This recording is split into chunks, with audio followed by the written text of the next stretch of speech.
ground to this one. When you lose ground to a headlight,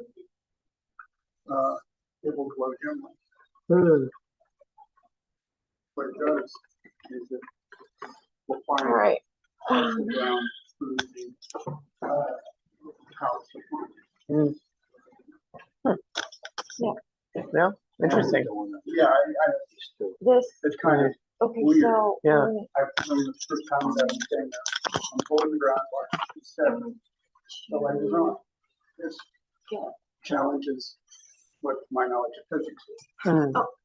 And then some This is for thing. It is all connected. engineering, Ground. to get engineering We work done. can't. Huh. So it's relative. It's all relative. Yeah. To get him to finish these up so we can. The oxygen sensor works that way. Well,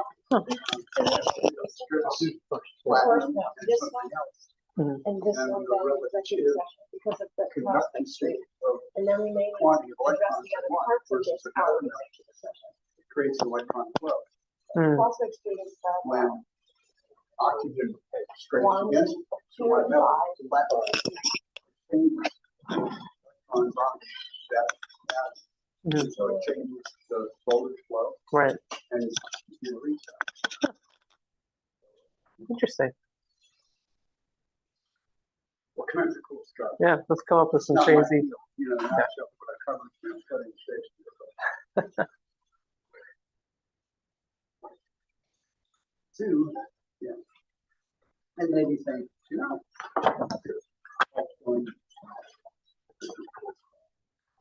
nobody's sold me on. It's if you get the basics, you're just building more and more layers on top of it. So, but it gets really complicated really fast. Automatic transmission. Stations work Huh. because automatic transmissions are all about fluid, fluid switches. Yeah. And so all the structural material, the bone structure. Right. Like those stations. Yeah. Or a spider. That's why when you get a spider, it curls up because the hydraulic pressure is no longer out in the legs.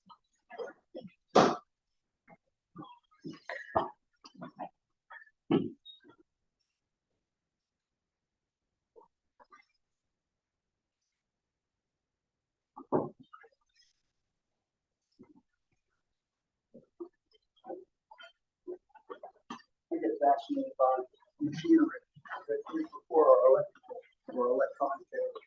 Mm, I yeah. got a 1948 Toastmaster 1B14 toaster. And it's to a serving house. And it's still working. And, I had to fix something in it. And sure, there's electrical power. But all the timing of the process and the on and off and things all mechanical. And it's Right. genius what they did. 248 for conference call. So, it knows this. All right.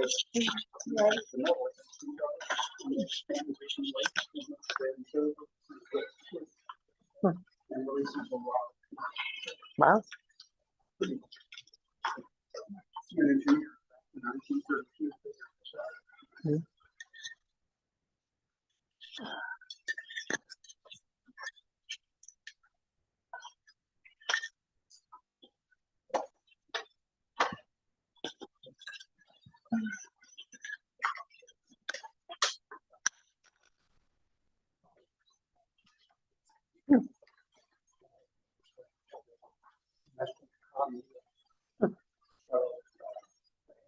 Ready? His name is Big light, Oh, yeah. here. I see her now.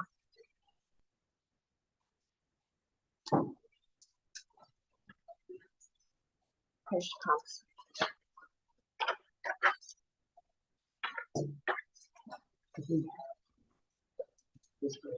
Hey there, can you guys hear me?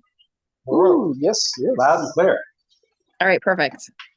I don't think so. I think, hang on one second, I'm looking for an agenda. Chris, can you look on Melissa's desk and see if there's agendas out there? Agendas? Yep. Ms. Hoyle? Hoy is gonna come on my phone as soon as I call him. Nina, can you give us another sound check, please? Yep, can you guys hear me? Yep. All right.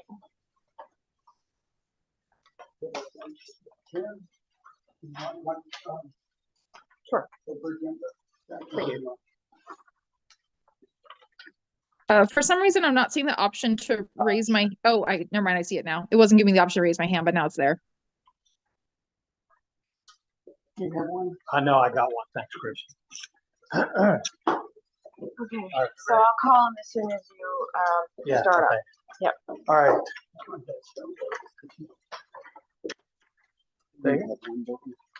I'm going to call the February 26, 2025 special Harpersburg Town Council meeting to order.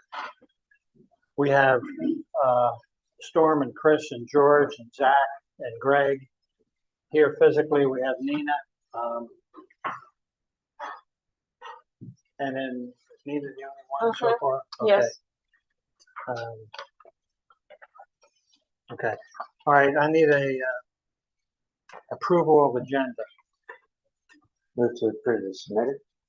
Second. Okay. A discussion on Wait, approval hang of the on. agenda. You're gonna change the order, right? We're gonna move water up the top. And you have Hoy. We're not going to use. Are we going to be going on this order? Yeah, Okay. I thought we were going to stick on this. no, and Okay. Hoy, you need to explain about Hoy. All right. So we want to Hang on. change. Yeah. So this Give me a is second. one.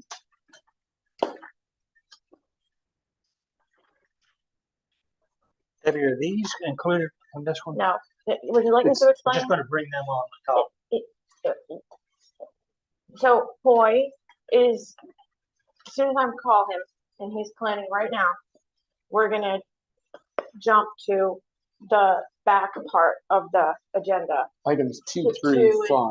2 and 5. Okay. Mostly. So we're going to be approving two agendas. We're going to be approving, Okay, and This one. then, right? And then coming back and approving. right, then, to make it logical to proceed through all these funding requests, the mayor asked me to rearrange the old business items in the categories of 906, 402, and general, which you have copies to distribute to the group here, and I've emailed to Nina as the proposed sequence to follow through in logic so that we can go through those various sections of the budget as a whole, rather than jumping back and forth all over the place. Very good. Great. Okay, and I'll offer some explanation at the top about how all that works together. So the idea was we were gonna start, and we didn't know when Hoy was gonna join us. That Right. could have been at 3 o'clock. He's now able to join us straight on. So we'll take care of 2 and 5 in new business, go back to, in this sequence, to these, if that's agreeable, and then go to the end and take care of anything else in new business that still needs to be addressed. 3 and 4. Any of the other items, right? I'm wondering if I can make an alternate motion? Yeah. Or it can be amended. Yeah, amend the motion to approve the agenda, moving items 2 through 5 to the top and reordering the funding requests according to their fund categories. And can I suggest that you add to that any items in 2 through 5 that we don't need to take care of with the lawyer at the time, we put on the back end of the meeting, just take care of it after all the other funding requests. Okay. Because there's some things with that we don't need them for, they're just budget questions. Okay. Is there a second on the amendment? A second. Second from Storm. Discussion, Zach? I just, the categorizing, is this based on how the funding was split up in previous years? It's based on historical, yes, but also what is allowable by the type of funding request that it is, and it is based on my best Or interpretation of, Within the order, as far as we're going through it, is based on where in the budget it appears. Mhm. So there are a couple of organizations that have asked for funds from both line 402, which is Mhm. economic development, and some 906, rather than going through by organization and jumping back and forth. We'll do all of the 403 economic development at once, Gotcha. and then we'll roll through the 906. And if Right. something comes up twice, we'll discuss it twice. exactly, Okay. Right. Thank you. exactly, Right. yes. any yes. other discussion on the amended motion? All those in favor of the amended motion? Motion carries 6-0. All right, I'm gonna call Hoy. Opposed, none. Now we go to the main motion.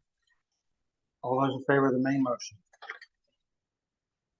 Main motion carries 6, opposed 0. Okay, try to get Hoy on, then I'm gonna request that we go into executive session.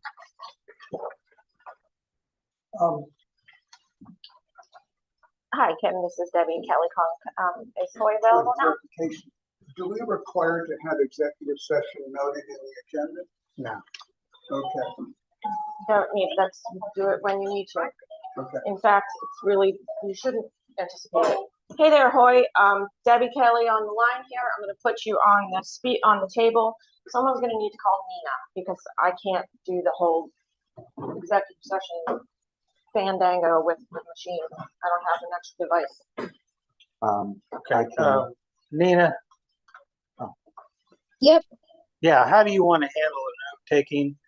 You want that to be a combination of you and Storm and whoever? Yeah, that would be great. I'm taking notes right now, but Storm, if you want to just also capture some of the motions, that would be great. Will Okay. do. Make sure I'm not missing anything. And then Nina, if we go into executive session, you'll have to call somebody. Can you get her on your phone? Storm will call you so we can put you on the table on the phone. Perfect. No okay. problem.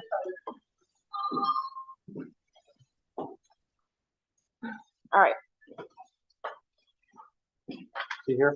he's on the table right there. Oh. Yep. Counselor, how are you? Hoy? Oh, okay, hang on. Try again. Let me get another. Say hello.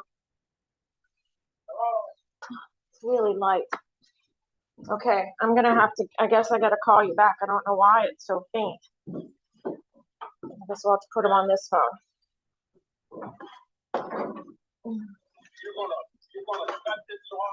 Yep, I'm gonna call you on a different phone because it's just so faint that we can't hear you. Okay, give me a sec.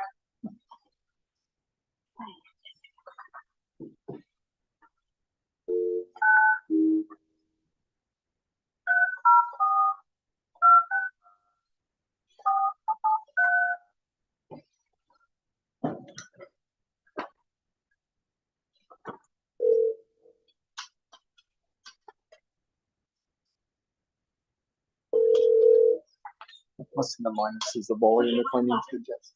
Hi there, Kim. This is Debbie. I had to call back because we couldn't get good volume. Can you put us through to Hoy again? Absolutely. Thank you, ma'am.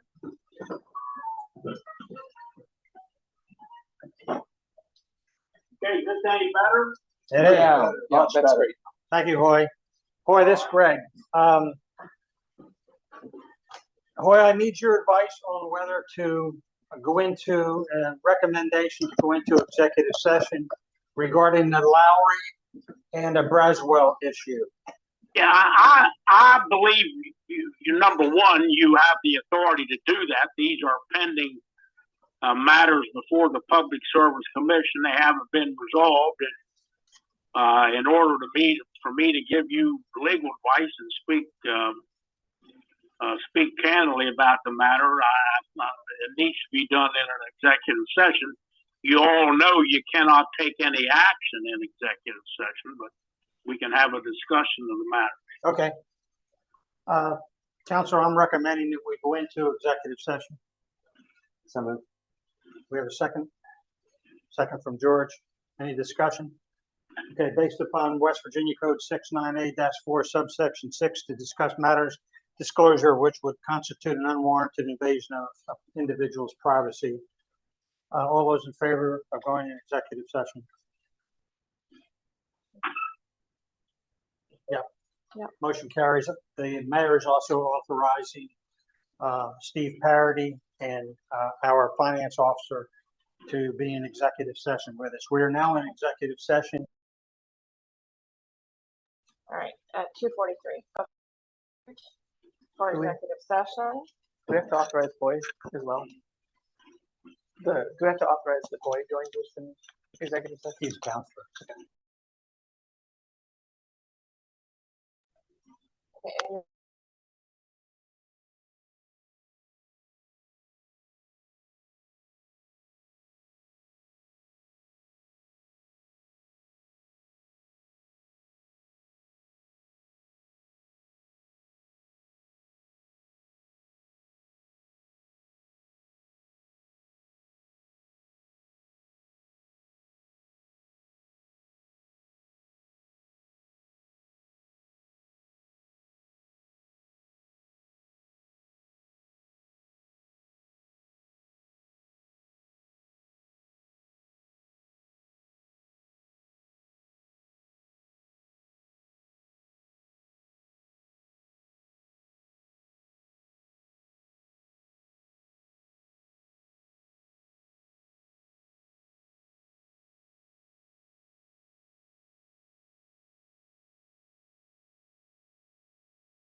Go ahead. Audio's on, video's on. Okay, you are out of executive session. Okay, we are out of executive session at 3:36. What do we need to do with Nina?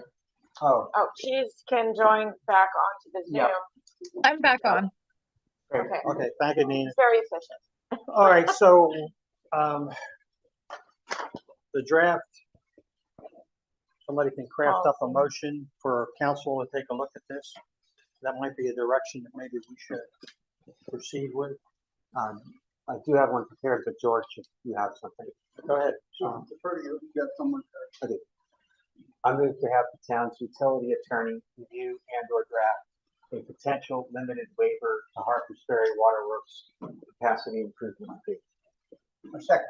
Okay, discussion on the motion. Can I make a discussion point? Yes. The public service district, the sewer district, they also Oh, yeah. have a tap fee, and I think just a tap fee. Would we not, if we enact something like this, also need to go to them and just let them know what we are doing and see if they want to participate, or they would request their fee be paid should someone come forward as well? Well, I think this was just the capacity improvement fee, but he's saying it can be an Well, opportunity. so if Bobby comes forward and says, all right, I'm one of the guys, I want to get my capital capacity fee waived, I want you to meter my line. Mhm. Is this PSD, do they have a right to charge him for that? Is it for their portion? And I apologize, I didn't bring it up before, but I think we need to go to them, don't we, Ahoy? Yes, yeah, Okay, you, we would you need all to- do need to talk to them We should about that. cross over. Yeah. So I can amend that and add, tack on to the end of it, and to consult with the PSD Yeah, On their position. oh, yeah, on their position. okay. No, second that. Thank you, George. Is there any discussion on the motion, Chris? Just a question, I note the blank or the amounts are blank, and I guess Up we to all think discretion. about that until Yeah. we get the Yeah. recommendation. Good. Okay, All right, any other discussion? All those in favor of the motion, raise your hand. Opposed? Motion carries 6-0. Hoy, thank you so much for your time, sir. All right, thank you, folks. Have a nice weekend. Yes, sir. you too. Looks like the icy weather. Sure hope so, for our budget's sake. Wait till Saturday. No. Oh, boy. All right, thank you, sir. I'm cutting off. All right, bye-bye. Bye-bye. All right, so now we're back to the original agenda, Yep. correct? All right. Okay. What I think would be helpful is to let me make a couple introductory comments. Thanks, Steve. You can stay and listen if you want. Or you can go home. It might be helpful for me to kind of give a 30,000 foot synopsis or assessment of this process. And then I'm going to ask Debbie to begin the particulars. We really have a fairly extensive agenda that's before us. So what I like to do is to try to put this meeting into perspective so that we all know what direction we're going and that we all know how we're going to get there if we all can agree to the same direction. And what we're going to be doing today is basically a normal budgeting process where we arrive at our annual budget that results in the development of our final budget, which ultimately ends up being sent to the state authorities, and then that we function off of for the next year. And so that's the normal process that we have. And so how did we get there? The process that we're using today, and which really began last Thursday, Debbie, was it Thursday? I think it was last Thursday when we got together with this agenda. That's when we really began this, which was last week. What we're doing now is somewhat different from past practice on developing a budget. Let me try to explain that. In the past, including the 4 years that Wayne was mayor, it was the town's budget and finance committee, along with the finance officer, who filtered through this whole stack of submissions that we have and who went through all of that material and then came up with a recommended course of action to pursue with a budget, which was then brought before the town council. And I got to say that in past practice with the Budget and Finance Committee and Debbie, there were numerous meetings that they held, spent countless hours coming up and developing the final draft that went to the town council. And so that's what we're doing. We are now going to be assuming that role. So don't think that we're going to accomplish this today. That's not going to happen. There's going to be probably several more meetings of this as we begin to winnow down the entire issue and all the complications associated with it. The process that we're using now is that we are incorporating a request from some members of the council that they would like to become more involved in this process, and I think that's a great request. But it's going to be a time-consuming thing, and so I think that the final resolution, I have no idea what the plan is as far as the dates go, but we're going to continue to, after this one, we're going to probably have to have, another session where we finalize it down even further. And I would just suggest that as that we're discussing today, we defer or let's take advantage of the experience that the Budget and Finance Committee and our finance officer have gone through in the past on developing our budget. They have, I know Storm, you've been involved in, but is this your second year or third year with the budget? This third. Yeah. Oh, no, it's the fourth one. Fourth one? Okay, and Debbie's been, ever since she's been employed here, has been involved in this. So like I said, it's going to be an impossible task for us to think that we're going to finish today. That's not going to happen. So I do also want to mention about all of the meticulous planning that went into putting all this material together for us to go over. And Debbie, I gotta, thank you for putting all that stuff together, you and Verlissa and Storm. So we've got a lot of things to go through today. I don't know how far we're going to get. We're going to be breaking in an hour and a half or a little bit less than that.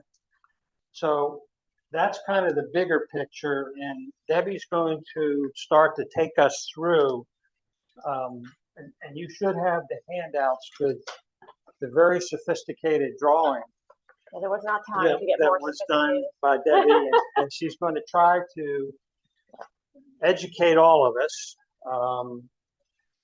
how our income and expenses work and what categories they go into. Because for us to make decisions, we have to be aware of that. And there's a lot of other intricacies that Debbie's going to get into. And I don't know if you're going to use Storm or not, Debbie, or how you want to go through this. So let me just pass the torch to you. So let me just talk to the timeline for a minute.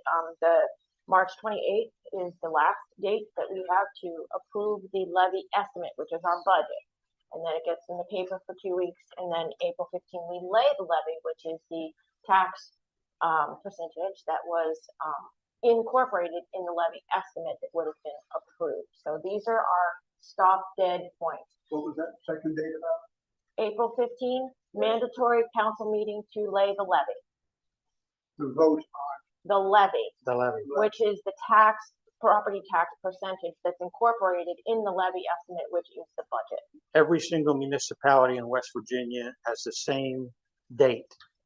So those are our confining points, and it seems to me what's logical in this moment is to learn about what your opinions and preferences are about the funding request that we received, and from there, then there's a lot of synthesizing that has to happen inside the budget, not to mention figuring out what will happen with employees and their steps into the next year, and COLA and the impact of all that. There are also other changes in, the budget that are just gonna be mandatory. We're gonna have a health insurance increase of 15% next year. We had it last year as well.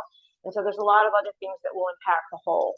So, without getting into that too much, and the only other thing I'll say is that, yes, I go to training twice a year, the state auditor's office personnel. And I always go thinking, it's just gonna be a brush up. I'm just gonna not really learn anything. And I always learn something else that I did not know that we should probably be doing. So there, we continue to grow and learn, and we get better at it. And the municipal budgets is like standing on the inside of a Rubik's Cube and trying to get it all square again. There's really a lot of moving pieces that connect to each other in weird ways. Storm, So- let me interrupt Debbie for a minute. You want to? Yeah, or just may I suggest as we approach it that we save relative deliberation until we looked at the merits of each of the projects. I believe that it's the total asks, we're not going to have enough in 906 to provision them all. So that will be the last step, is determining, how the pie will be split. Well, the 906 is its own pie. Yeah. Yeah. So are you saying go through 906, all of the things, and then go back and look at all of look at the individuals, like take each section, 906, and then take 402, and then take the general? Is that what you were getting at? Well, yes. Yeah. Or that. Yeah. Yes. Okay. Yeah, that makes sense. To look at to review each one and discuss the merits, and then go back and say, okay, all right, yeah, that's good. But anyway, overall, right now, our fiscal 25 budget, we are in revision 4. It's $2.5 million. 1.27 million of that is reserves. Some of that is assigned and committed to various funds or projects. The reserve also includes about 4 to 5 months of operational backup or reserve. So that's something that, as a term in terms of risk, you have to be aware of as we add more of these optional things that we looked at in the general fund area that will impact your backup reserve. Our operating expenses are approximately 1.2 million with revision 4. We received 22 funding requests for fiscal 26 last year. Some of the requests did not provide cost estimates. Therefore, as I look at the documents that you have, I have to throw a dart to get us on some path of discussion. I don't know whether they're accurate or not, but I tried to just take a best guess. Additionally, you'll see as we move along that some costs, while requested this year, are shared sometimes with other municipalities. And so even though the request might have been for $5,000, usually they go to a couple different places and they whittle it down. So I took that into consideration when I filled the graphs, when I filled the charts. With these adjustments, the internal and external requests totaled $660,000 roughly. It's important to note when considering the impact on our current budget that a portion of all of that is recurring and already sort of built into our baseline budget. Some departmental and agency requests are split between various budget lines. So it doesn't really seem relevant to say, okay, there were 22 requests in 906 and there were 22 requests in 402, because it's really not that simple. But more importantly, in 906 Arts and Humanities, the requests totaled $78,500 as compared to last year's requests, which totaled $65,800. But last year, only $41,500 was recommended and approved by council. So if you consider the jump between the 41 and the 78, that's an additional $37,000 of load that you'd be putting on that 906 account.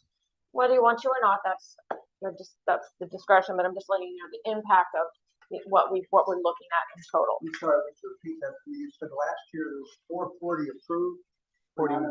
Last year, 41,500 was recommended and approved. So we started out with 65,800. Budget and Finance said we recommend 41,500, and that was approved by council. So we did not, not about 2/3 of what was Right. requested, not the full range. Right. In 402 economic development, the request totaled 20,000 this year as compared to last year's 17,000. The recommended and approved total that came forward last year was 14,250. So that 14,250 to the 20,000 for this year is an increase of 5,900 that would go against the general fund's economic development account.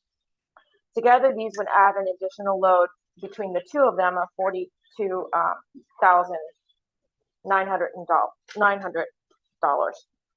a total of 3.5% over our current operating expenses. On the internal departments, the request totaled $560,000. There are items in there that are already included in our baseline operating expenses right now, in addition to a building reserve for some of them. So that kind of drops that number down to around 540,000, I believe. And there are also some one-time expenses in our current budget that won't occur next year. So, I can't really top those off in my head. So that's why we're going to take all these under consideration, and I'm going to go in and I'm going to pull that old stuff out and put this new stuff in, and then you see where you are. Anyway, current requests would add 40% to the overall operating budget of 1.2 million. So this just sort of gives you a high level view of the volume. I did want to just take a few minutes to review 906, and I'll put this on the share screen really quick. And because people do get very confused about it, and it has not always in our budget been handled the way that it should be. But it is now being handled properly.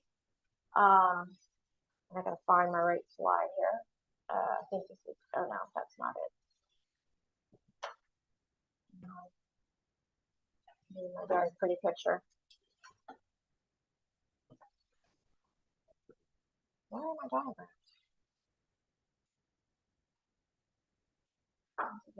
Oh, this is it. All right. So, and again, I apologize for my scribble, but I just didn't have time to make it very pretty. So we have a general fund budget of $2.5 million. The income that feeds that is being illustrated here. We've got B&O tax, we've got fines, fees, and court costs, we've got permit fees, liquor tax. That's all, quote, general fund. Inside of that general fund also lives this special little island of hotel motel room occupancy tax money that comes in to the town. It goes into a separate bank account, and it must not be used to pay payroll. It must not be used to pay, I don't know, utility bills that are in this for normal operation. They have a specific use, and that gets connected to our 906 account, which we'll talk about in a minute. So in our budget, when we look at the whole thing, there's some sections that there's the 308 hotel motel tax, which is the amount of money that we project will come in that fiscal year of room occupancy tax. And then there's another section of our budget called restricted funds. And whatever is left over in hotel motel monies that did not get paid out in the previous year is what goes into that committed restricted money, along with other funds that have the same kind of implications. So in the 296 restricted fund, which is in our reserve, we hold a little bit of that hotel motel money. And together that total amount then brings us into what we can spend for the next coming year. The incoming money that we get in every year is split 50-50 between what we can use and what we have to send to the CBD. And then along with the reserve that was left over from last year and half of what we had available in this year, we can spend only in 906 related activities, which are your historic preservation, your arts and humanities, and your performances and beautification and things like that. There are also a couple other areas of the budget, like grants and parks and rec, and a few other areas, which, I mean, I could sit here and talk about it for an hour. There's other places that income is connected to expenses. The lines are not so dramatic for us in this municipality. So I don't really pay a whole lot of attention to it. I just try to make it my job that if you're gonna cross over a line like that, I bring it to your attention. But we don't usually get into those discussions. But just as an example, in another municipality, you might think of a Parks and Rec department being very large. You might have a municipal swimming pool, and you might have playgrounds and people who are employed just in the Parks and Rec. And so the income that comes in from that must be tied to the activities that has. And so therefore it does have its own little bit of an island, and we are required to make our formula in what we bring in Parks and Rec be in some portion connected to the amount that we're spending out. So there are some, but it doesn't really affect us too very much. Okay. And then the last thing, just for this year, I took a stab at conservatively projecting what I would anticipate our carry forward amount to be for fiscal 26. And I'll show you how I got there in a moment, but just follow my logic for a minute so that we can just understand how the formula works. I anticipate that by the end of this fiscal year, we will be able to have a carry forward amount of around $45,000. I anticipate that the income for next year will be more than 70,000, as it will be in this year, and I'll get to that in a minute. But we always try to conservatively anticipate our income. So we generally start around the $70,000 mark, and that has never served us badly. So we've got a total of $115,000 that we think we have to work with next year in reserve and income. Take half of that 70,000. You're going to send that to the Visitors Bureau. On the right-hand side, that gives you 35,000, and you subtract that from the 115, and that means that in next year, you should conservatively have available to spend out of 906 $80,000. Okay, so that's how that fund works, and that's our most restrictive spending and income section of our life. So if we want to start then on the agenda with the 906, if you refer not only to your individual requests as we move through them, but also to this chart, which I sent by email. You will see on the right-hand side of the chart over here, where we have each request that agencies made to us last year by item and total that was requested and was recommended. Then we have what has already been dispersed, what we anticipate to be dispersed, and I did my best to, if I could check in with the agency, or if I knew about something that was going to be happening, I listed it here.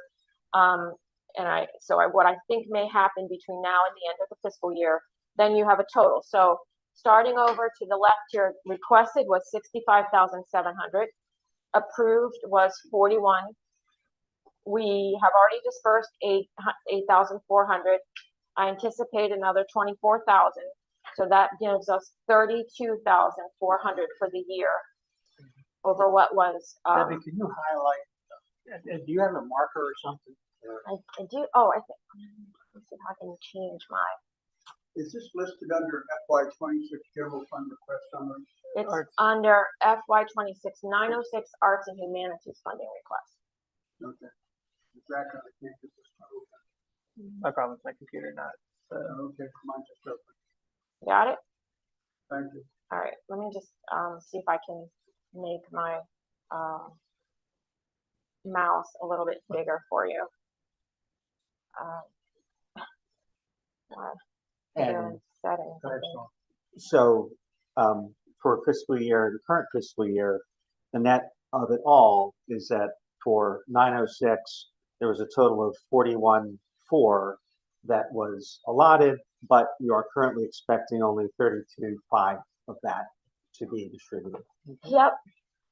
I think that I followed you. I'm trying to make my mouse bigger. Yes, I'm only expecting 32,500 to be distributed. Where do you see where those are? At the very bottom right, you'll see there's the darkest gray that says recommended at the top. At the bottom, that's 41,425. That is what town council approved as a provisional maximum amount. And then to the far right, under total, the very last bottom right, it's 32,484. That is a combination of what has been distributed and what Deb expects to be distributed. And so that remaining 10,000, it just That'll wasn't carry as- forward. Gotcha. So when you're looking at each project, some of them, it was not completely distributed. Some organizations might ask to kick that into the next year. All right, if anybody quickly can tell me how to make my mouse bigger, I would appreciate it. But if you can't, we'll just carry on. If you just search and find a setting for accessibility, and then the first option, it should be in here somewhere. Maybe not. Maybe they moved it. And broadly speaking, just in the few years that I've been involved with it, it's common go. that a fair portion of the funding ends up not being spent. There's the next level down. There's a slider for size right there. Up one right there. And the total pie has also increased pretty dramatically Good over job, the Zach. past few years. Thank you. I think Debbie found it. So Good job. All right, so yes, down here. Oh, I got it. Right. So there we go. And I can also try to make this a little. I was trying to find the zoom on it, but here we go. Here's the zoom. I'm always looking Okay, so could you start again before? Yep. All right. So over here, this is fiscal 25. These are all the items that were requested, and the totals by agency 65,762. Recommended and approved by council was 41,425. Already dispersed 84,29. Anticipated to be dispersed 24,000. So the total to be dispersed is 32,484. Okay. Yeah. So people are not using everything that was budgeted, They typically do not. but don't we sometimes also have surprise requests? Yes. And Yes. are these a lot of this? So I have tried to make a notation when I came across that in the, this and upcoming documentation where something was added after the fiscal budget was approved. So for instance, the wine barrels and the trash barrels, they were approved at town council on 11/11/23. That was not part of the original funding request. But by that time, you know, we'd already been able to look at what was happening with our income and see that, oh, we're definitely going to be over 70,000. And so we were able to say we could be comfortable with this. Yeah. And to give you a sense of how that So projection. those late requests are indicated here then? Yes. Okay, and- that's yes, great. Including, and I won't get into it right now, but like that cemetery thing that we talked about that'll go to council next week, that's included in here next Got it. month. So to give you a sense of what happened in fiscal 24, we started out with a projection of $70,000 and we ended up with $74,000 in receipts of hotel motel tax. Okay, this year, okay, by the end of, wait, let me back up here. By the end of the third quarter, which is, and I'm gonna say as of the date of where we are right now, February 23rd, in fiscal 24, we had collected $50,000. Today, as of that moment, we've collected $62,000. Okay, so we're tracking well ahead of what we were last year. In the last quarter of fiscal 24, we collected $21,000. So if you just say, all right, let's collect, we'll say we're going to get 20,000. That brings us to 82,000. We started out with 70. So we're well ahead of what we thought we were going to be. And that is how we always try to build this. So that then says, so when I said, how much are we going to carry forward? I said, all right, 82,000 is what I think we'll get. Let's go with 80,000. I'm going to take out that 32. I'm going to call it 35. And that leaves me with 45,000. So that's how I got that carry forward number of 45,000. I hedged low on the income, high on the expense. All right, so that tells you that 80,000 sitting in next year should be a pretty good number at a minimum.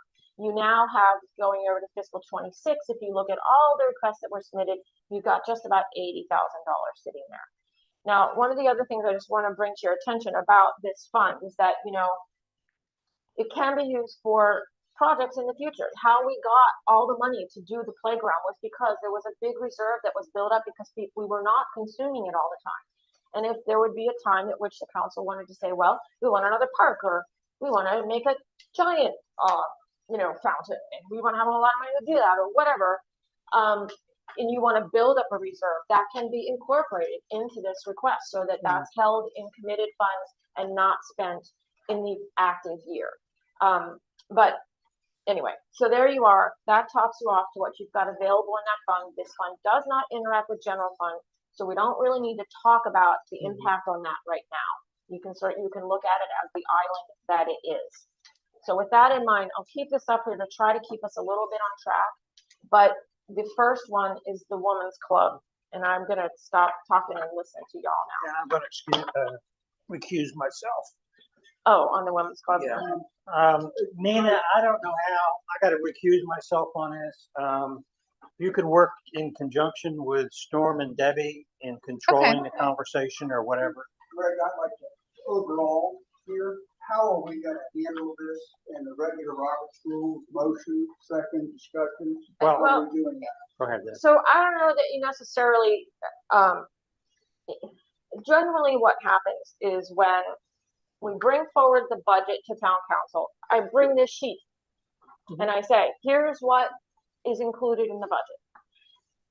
Rather than getting extraordinarily meticulous into each and every single piece of this, emotion on this, emotion on that, you know, I will take notes about what your thoughts are about it. Storm will take notes so that then we can go back and say, well, we're going to reduce that amount by X amount, and we'll bring that forward in the next session of where that is. Reduce it based on a conversation that you heard. Right.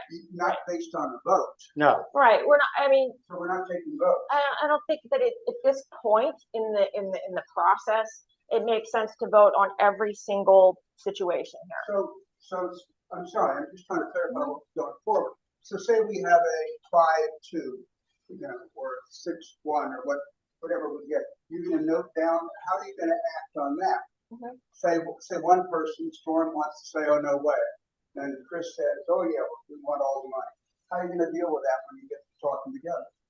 Well, I'm gonna put it in, from what I can glean, the majority being, I'm gonna go ahead and put it in here, and we'll go over it more next time. And you'll be able to go through these, So there's and not gonna be votes.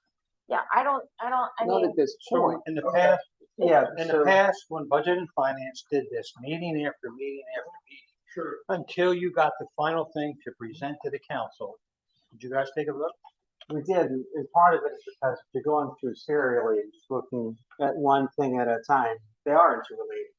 So by the time you've gone through them all, you'll have a better idea of, you can reach a So consensus. you can't go to vote? Or you- No, budget and finance did not formally vote. We would listen to it, having heard the requests, and for those who weren't at the meeting before, we can describe what the pitches were, and now still, George, I'm sorry. thank you. So you go through it, and then once you have absorbed that, then you get into the relative deliberation about preferences of, you know, which may be more worthy for whatever reason, and also deciding how much do we want to hold in reserve, all of that. But I feel it's important to hear everything first so that we have complete information, because it is complex and interrelated. So my question is, are we going to at some point do a request by request vote of the council? We can, I would suggest not today. I'm not talking about yeah, today. I would say that probably in the next session, based on what's heard here, this will be revised, there will be approved, there will be a recommended amount put into the column for fiscal 26.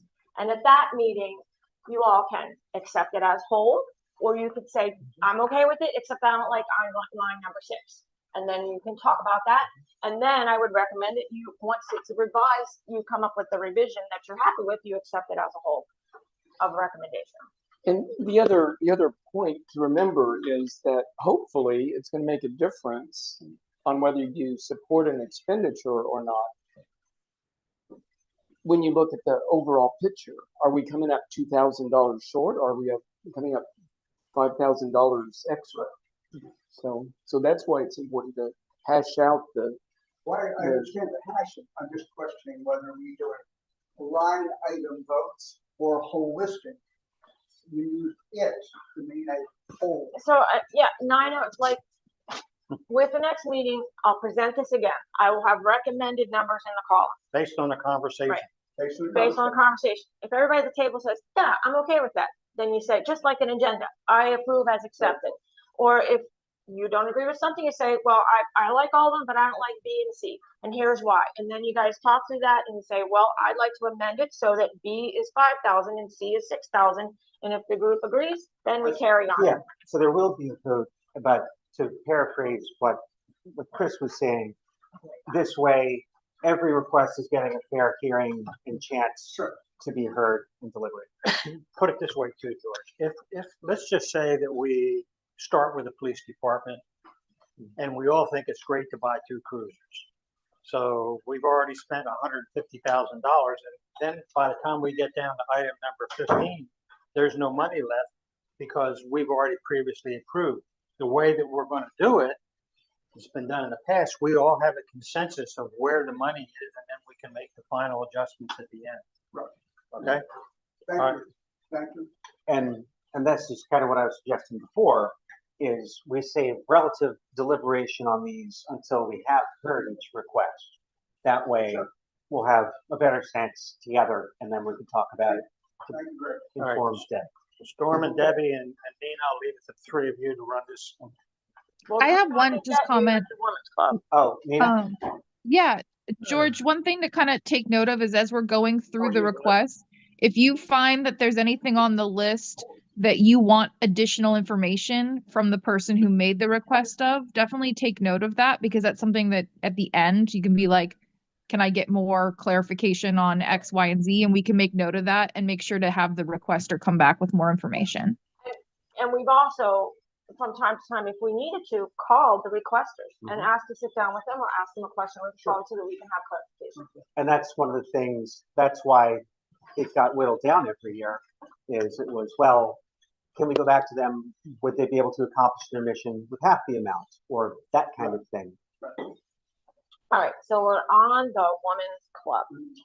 Yes, so for those who were not in attendance, so they made an ask for the clubhouse structure, and there's a failing structural support, and that they said was due to erosion issues from water, and they want to bring, they brought in an engineering firm who said that there were actually no footers, and what was there were inadequate, was rusting, and that they need to, and they're out of spec, that they need to be 6 foot apart instead of 8 feet. George? Yes. I'd like to opine at this point and make a suggestion. Oh, can I finish describing what they Why asked do for? you say? Go ahead. So they have asked for $5,000, which is a fair chunk of the project.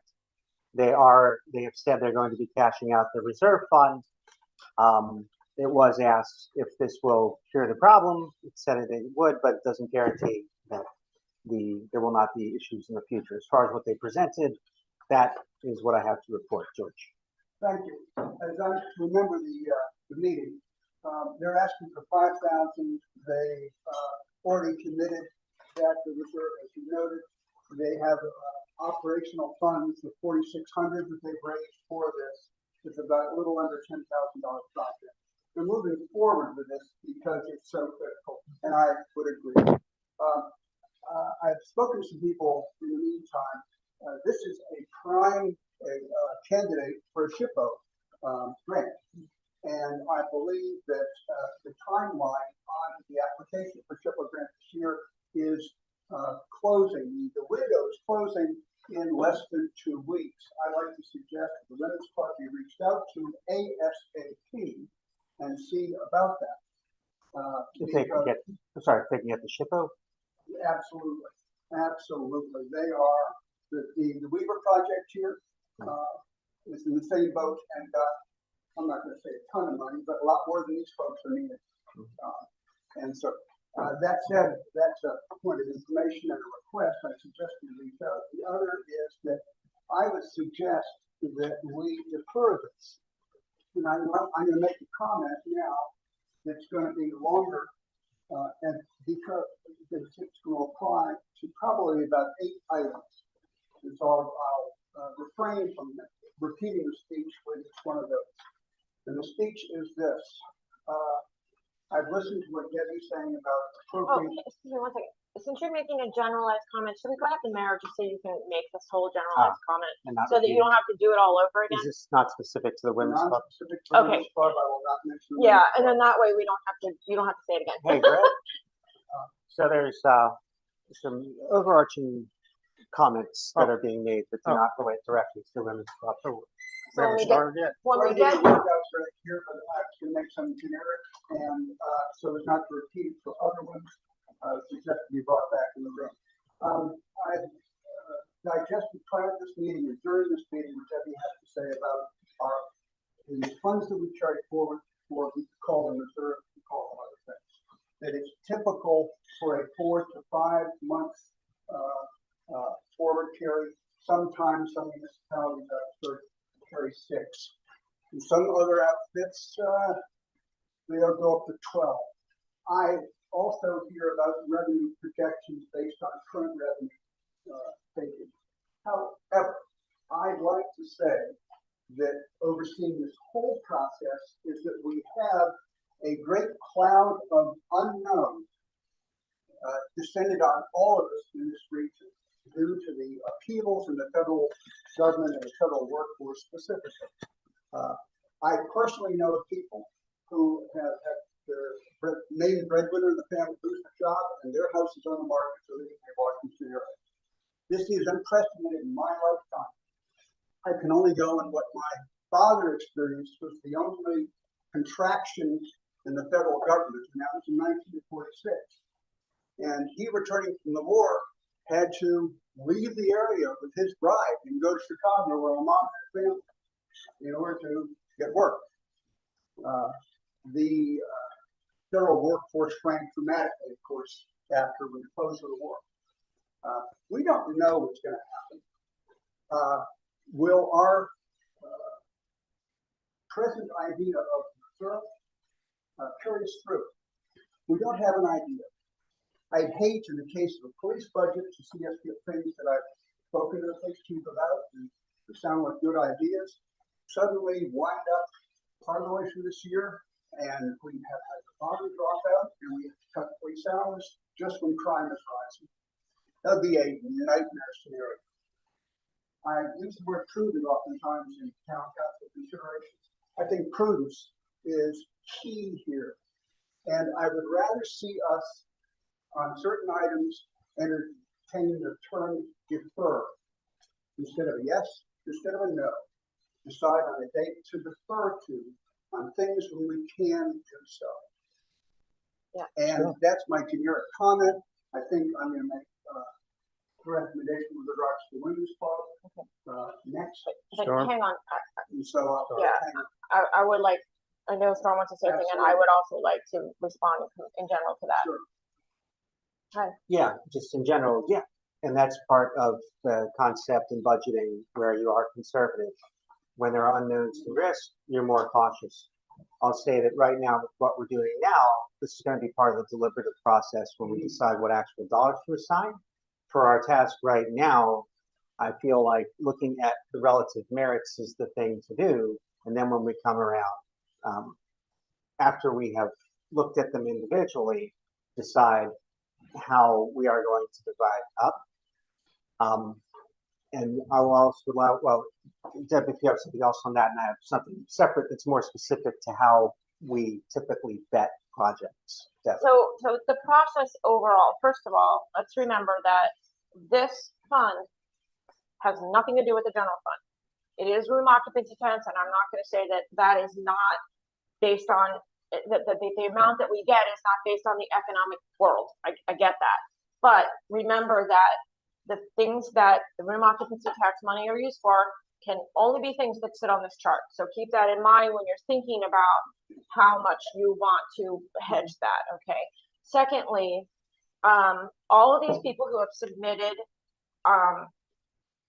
requests after the levy is laid in April will get letters, and they will say, you have been provisionally approved for this funding. Provisionally approved. You are required, before you start spending money, to come back to Budget and Finance and resubmit. And the purpose, and it states it in the letter, the purpose of that is to make sure that your estimate is up to date and that we have the funds to provide you, and that our economic situation has not changed. Now, if the council so desires, in this very unusual circumstance that we find ourselves in the country today, we can make that language even stronger if we want to, so that people are very aware that there will be, no exceptions, and all that kind of stuff. And I guess in general, the other thing that I want to say is the changes in the economic climate are what budget revisions are for. We always, at the advice of the state auditor's office, we anticipate our income on the conservative low side, and we anticipate our expenses on the conservative high side, so that as the year goes on, they can work together, and that you have a little bit of a buffer there if things change. And so there is, and you have room. But then if all of a sudden, you find that the sidewalks are not being filled on a regular basis like they would be, or like they were during COVID when we thought everything was going to stop, then you have the opportunity to adjust and say, oh, no, we're very concerned about our climate. We're going to really change things. So that's what budget revisions are for. That's the responsibility of me and Budget and Finance as we work through each year to provide these recommendations back to council. And council always has the opportunity to say, hey, we're really concerned. Are you guys looking at this? Can you tell us, can you take a further look? You can make those comments. So I think that's, and also I just want to say that the reserve of the back reserve for several months or whatever of that has nothing to do with this fund. Okay, because it can't pay for those things. Just want to make that clear. When you say the people had given a notice saying you have to come back for this. Yes. Okay, so say I'm Winners Club and party, that choice. I'm the Boy Scouts, and I come back to you in May 1st, and I say you budgeted this, etc. How much time is there? What's the level of commitment to that? Well, legal. There are, there is a challenge, call it a challenge, whatever. Everybody's on a time clock, and some people's activities are going to occur in the beginning of the fiscal year, and those things need to be approved earlier on in probably the previous fiscal year in order to make that all work. And that's what we do. We approve it. And it is expected that the next council coming in July would honor something that was approved in the previous 2 months. I think that's a fair expectation from the requester. On the other hand, if a party were to be already performing activities and expending monies and then come and say, well, now we want our money, they're taking their own risk by already performing their work and expending monies. They do not have approval. They're taking a risk of that. So that's their own doing. So somebody comes to us August 1st and says, I want my money. And we decide to say, things have south. Do we have a legal obligation to? No. If we don't. Yeah. Well, if somebody, did they come back and give us a re-estimation, a final review in June? You didn't. If they did that. Okay, if they did that, if they came back and said, we are we're coming back because we're getting ready to plan for our August activity. And so we are presenting this to Budget and Finance, and it goes to Town Council, and Town Council approves it for dispersion in August. I believe, yes, you do have an obligation to that money because it has gone to council and they have followed the procedure. So, So we could get caught.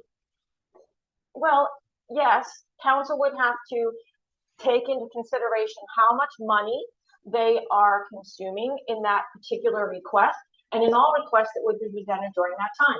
Is it a request for $500? Is it a request for $20,000? How much is in reserve? You have a right to ask those questions. I think $45,000 is going to carry forward. I would be able to tell you in May or June much better what that's looking like. And so if it's $20,000 and you got $45,000 in reserve, you might not want to do that. But if it's two, hey, that's not such a big risk. Right. yeah, I was just going to underscore what Deb had brought up about emphasizing this year, in particular, the risks to it.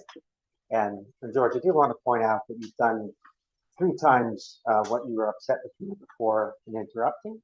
That said, thank you. I also do feel like if you make a commitment, that's serious on the part of the town. But if we have let it out the door effectively, that's one thing. But if it's just provisional and we are clear about it and that this climate makes it very difficult, then I think that. Okay, anything else? No. Unrelated to this, unless there's more about. I think you can I can get skedaddle. out of here. Before I do, just sort of generally, just when looking at 906, and we kind of walked through this some, and the questions we were asking of the people asking for funds, but things that we in prior years have considered is how does this organization and project benefit the community? How open is it to the community? Obviously, you don't want people just coming and say, hey, I want $10 for put a painting in my house. It's an extreme example. So yeah, how it will benefit the town. How much of the spending how much is someone necessarily relying on the town versus going under their own speed? What proportion is being covered? Urgency and need. And how's it gone before? It's someone who has been granted funds before. Where did they spend the money responsibly? If there's someone new, do they understand what the process is, knowing that newer folks, you may need to bring them along into it. So that's really all I wanted to bring up. And to your point, I like your idea of helping them out with the SHPO. And I think your role in historic landmarks, that you'd be the ideal person to do that.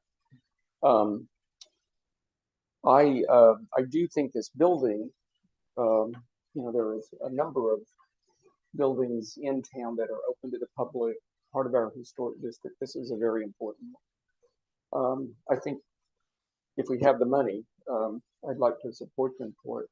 And hopefully it would be for matching for what the SHPO would supply. But if not, I'd be willing to put in $5,000 if we have it. A little history. I'm inclined as well. The Women's Club had never come to the town before. It was 2 years ago or 3 when they had trees that were imperiling the roof of their structure. And at the time, it was posed as, well, this is a one-time thing. I think there is a point with any organization that if it's not operating under its own steam, the town should not just be furthering it. In the case of the Women's Club, I don't feel like it's at that point at all, and that they do a lot in the community. And it's open. It's the Women's Club house, but it's very open to the public. They hold public events. They do fundraisers. So I think that should be weighed when an organization is making a request. Do you have a comment? Are we going to circle back after we've gone through all of? We these? can, Yeah, but I would also like to make a suggestion about this if you want to make another comment. I would make another comment about. Okay, so when Ms. Benzinger was here, I gave her the number of SHPO because this came up in the meeting, and I gave her the number of Meredith Drystad. And so one of the ways that maybe this can be handled is to leave the money or some portion of money here in the budget, but also between now and the next 2 weeks, or even the end of this week, someone be assigned to reach out to them and see if they actually have talked to SHPO, and that, we'd like, and to express that, it would be really nice if they could get some money from them and we could support that match. And that we're looking at leaving the money in there, but we would really like to see them find out what their opportunities are with SHPO for this project and get some feedback with that. And we could, even if we don't have all the feedback by April 15, we can incorporate that language in the response letter, that we've left it there, but we really want them to report back to us what's going on with SHPO.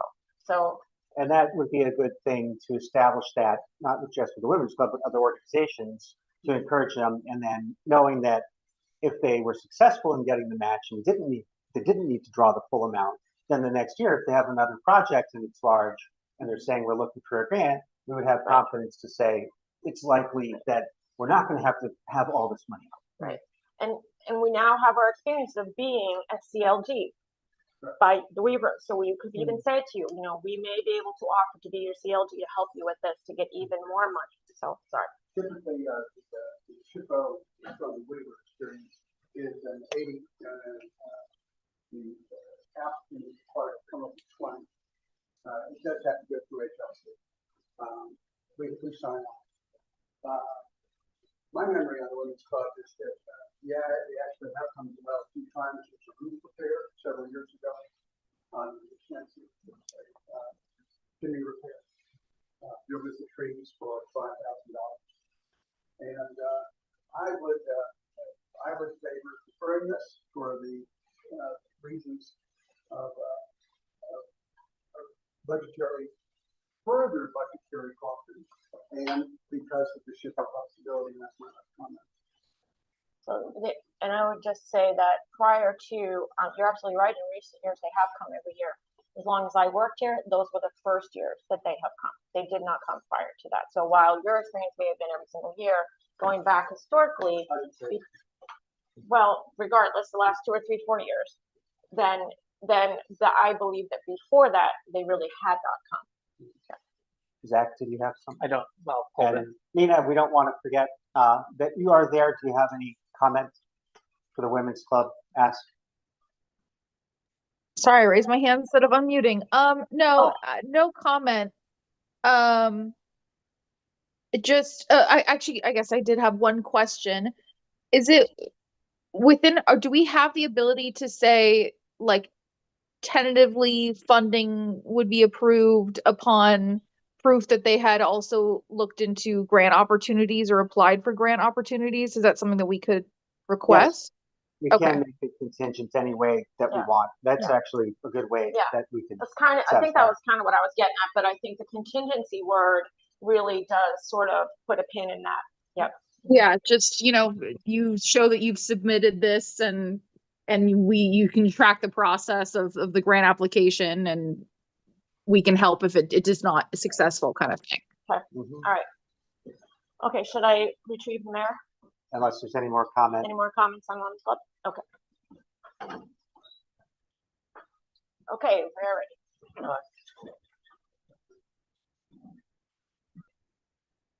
All right, the next one is the library.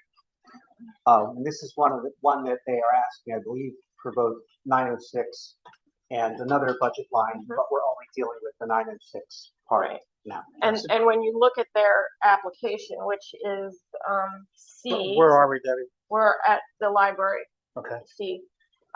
They have that full list of all the little projects is what applies to our situation in 906.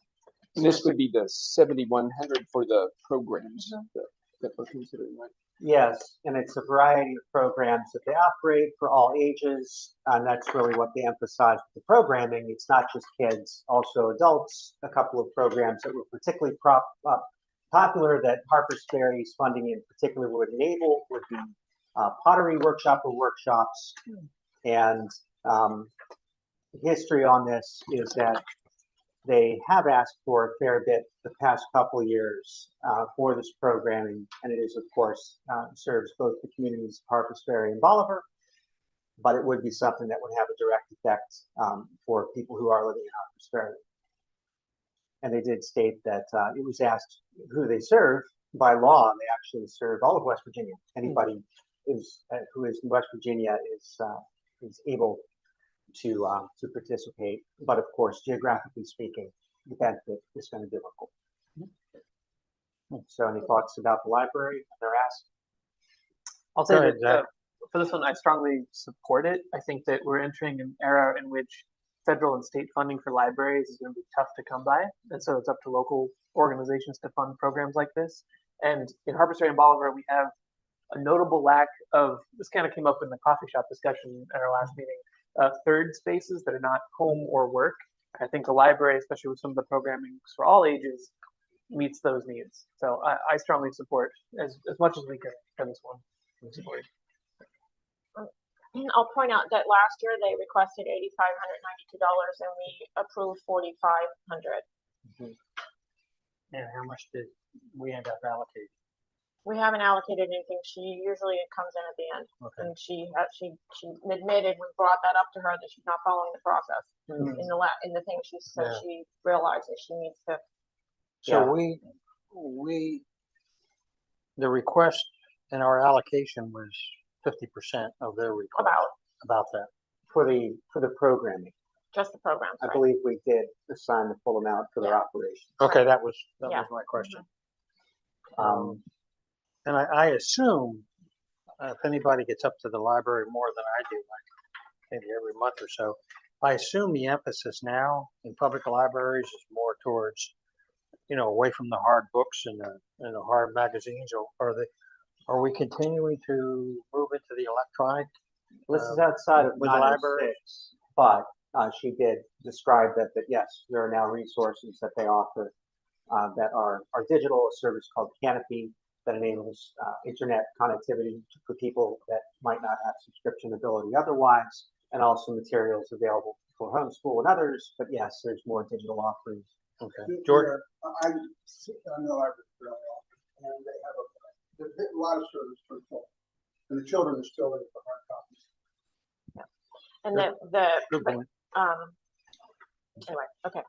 I'll say I agree with Zach that library funding is pretty critical. I'll say for the 906, it's not the same type of services, but still supporting the third space in the community involvement. My recollection is in prior years was we knocked it back a bit just in the scope of what the entire budget was for 906 and saying, what proportion is this group or that group going to get? Not necessarily about merit. They're always very grateful for anything we can provide. Can I just ask, did they mention, because I missed that meeting, are they also seeking funding from Bolivar? Yes. Yes. Okay. Yes, they were.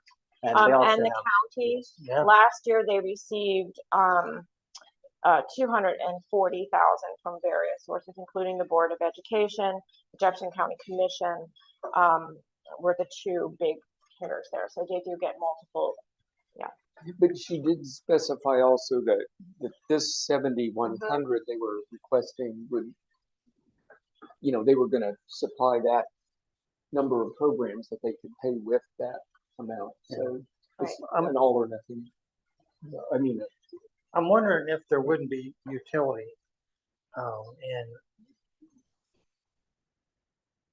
let me ask it this way. Storm and Debbie, Chris and Nina, last year, when you all were deliberating, did you kind of mentally put it into a number one would be, we really should consider this. Number two is, if we got, if we can get to it. Number three, if we have anything left over would be, or what, do we do that? I wonder if there would be utility.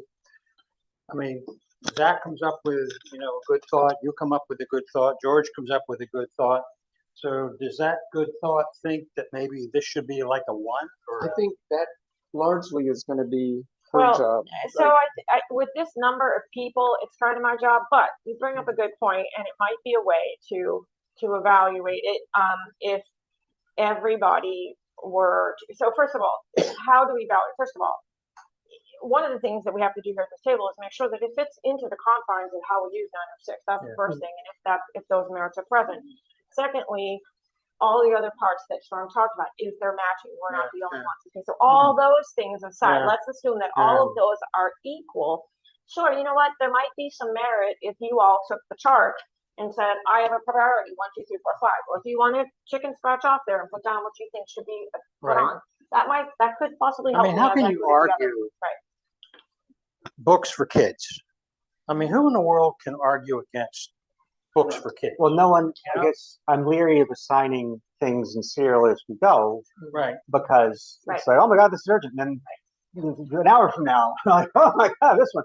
But if we've tied ourselves, Yeah. we don't have a sense of scale of Yeah. what is.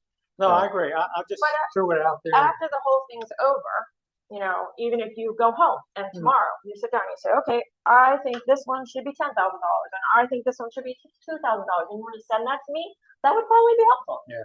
In this setting. It's not how we've done it in the past, but in this setting that might be helpful. Chris, you had your hand up. Well, I'm just gonna, we're talking about the library and you're thinking books, but remember, this is for No, I get it. programs. I get it. Yeah, I just, And I will say, I haven't been able to attend very many of their programs, but I was at a few years ago when they had the Mark Twain reenactor. That was well attended. It was a wonderful program, great discussion. Mhm. So, Yeah. and she made the point that a lot of their programs have been really well attended and popular with the public. So, good deal. I'm not sure I'm ready to go push for $7,200 unless things really look flush. But I'd say, if we gave them $4,500 last year, why not think about 5,000? Just a quick point is that they are typically asking for the best case scenario, not necessarily like what they need, but what the dream would be when they're making a lot of these requests. Yep. So that's also something to take into consideration, is that we have a limited budget, so we should definitely work with like what is reasonable for us. But at the same time, like, we don't necessarily have to fund everything to the exact dollar amount that's requested, because everyone is requesting what the best scenario would be, not necessarily what the good scenario would be. And I think they made that point, Nina, when they presented to us that if they get $4,000, they're going to come up with $4,000 worth of programs. So, Yeah, correct. And that was, I think, one of the deciding factors last year in our funding. And that is another general principle, is the want need spectrum. Right. Like, how much of it is, oh, this is critical, we need it. Something terrible is going to happen versus, yeah, this would be nice. Right. Just in general, not applying it specifically to the library. Okay, so All right. are we moving on from the library? yeah, is there any other comment on that? Okay, let's go to the Appalachian Chamber Music Festival. Or, Yeah, so I think everybody knows what this is, that this will be the 5th anniversary. There will be 2 concerts in Harpers Ferry, one which they will make available for free on Mather Lawn on August 8th. And then there will be another concert, and they're not asking for any funds connected with that, which will be a ticketed event. And they do have other funding sources, but for this particular free concert, the town, I think, would be the larger amount. And of that funding, some of it is from their own fundraising efforts. and they are requesting $29.75. Correct. Yeah, that's what was last Yes. year, comparable, just about the same as last Okay. year, or current George? fiscal year. I think free concerts are a great thing. That's plus in this favor. 2, it brings people to the town. That's another for both socially and also business wise. 3rd, this is time sensitive. They're planning this August 8th. And so I do not, that's my notes here from the meeting, this concert, the free one. So I think this is not a candidate at all for deferring. And so I'd like to recommend. It also seems to be event specific and amount specific. And so I think it's one of those subject to, well, let's always ask for the big amount and then fall back. I don't think that's the case for this, so I'd like to recommend the full amount for that. Thanks, George. I'll Any say other comments, Storm? history on this. The first year they came very aggressively with a very big ask, and they're one of the ones that we had gone back to, and then they understood it and came back, and they've been rolling along. I'm also in favor of it. I feel like it's been a nice addition to the town's lineup of things that happen. They've shown that they can produce a good event on a relatively small amount. And it's something different, and nice for the town. Chris, anything? Yeah, I support it strongly. Some of that, I support it personally strongly. We house some of the musicians, some of the rehearsals go on in our house. But I think it's a high quality thing. I really like the interaction among the communities. They're performing here, but they're also performing in Charlestown, Shepherdstown, Berryville, Purcellville, and I think it's just a tremendous intertown and cultural exchange that will What's really the genre of music, Chris? What's that? What's the genre of music? What? I mean, is it Chamber music, it's so all it's chamber? small. Classical Okay, chamber. classical chamber.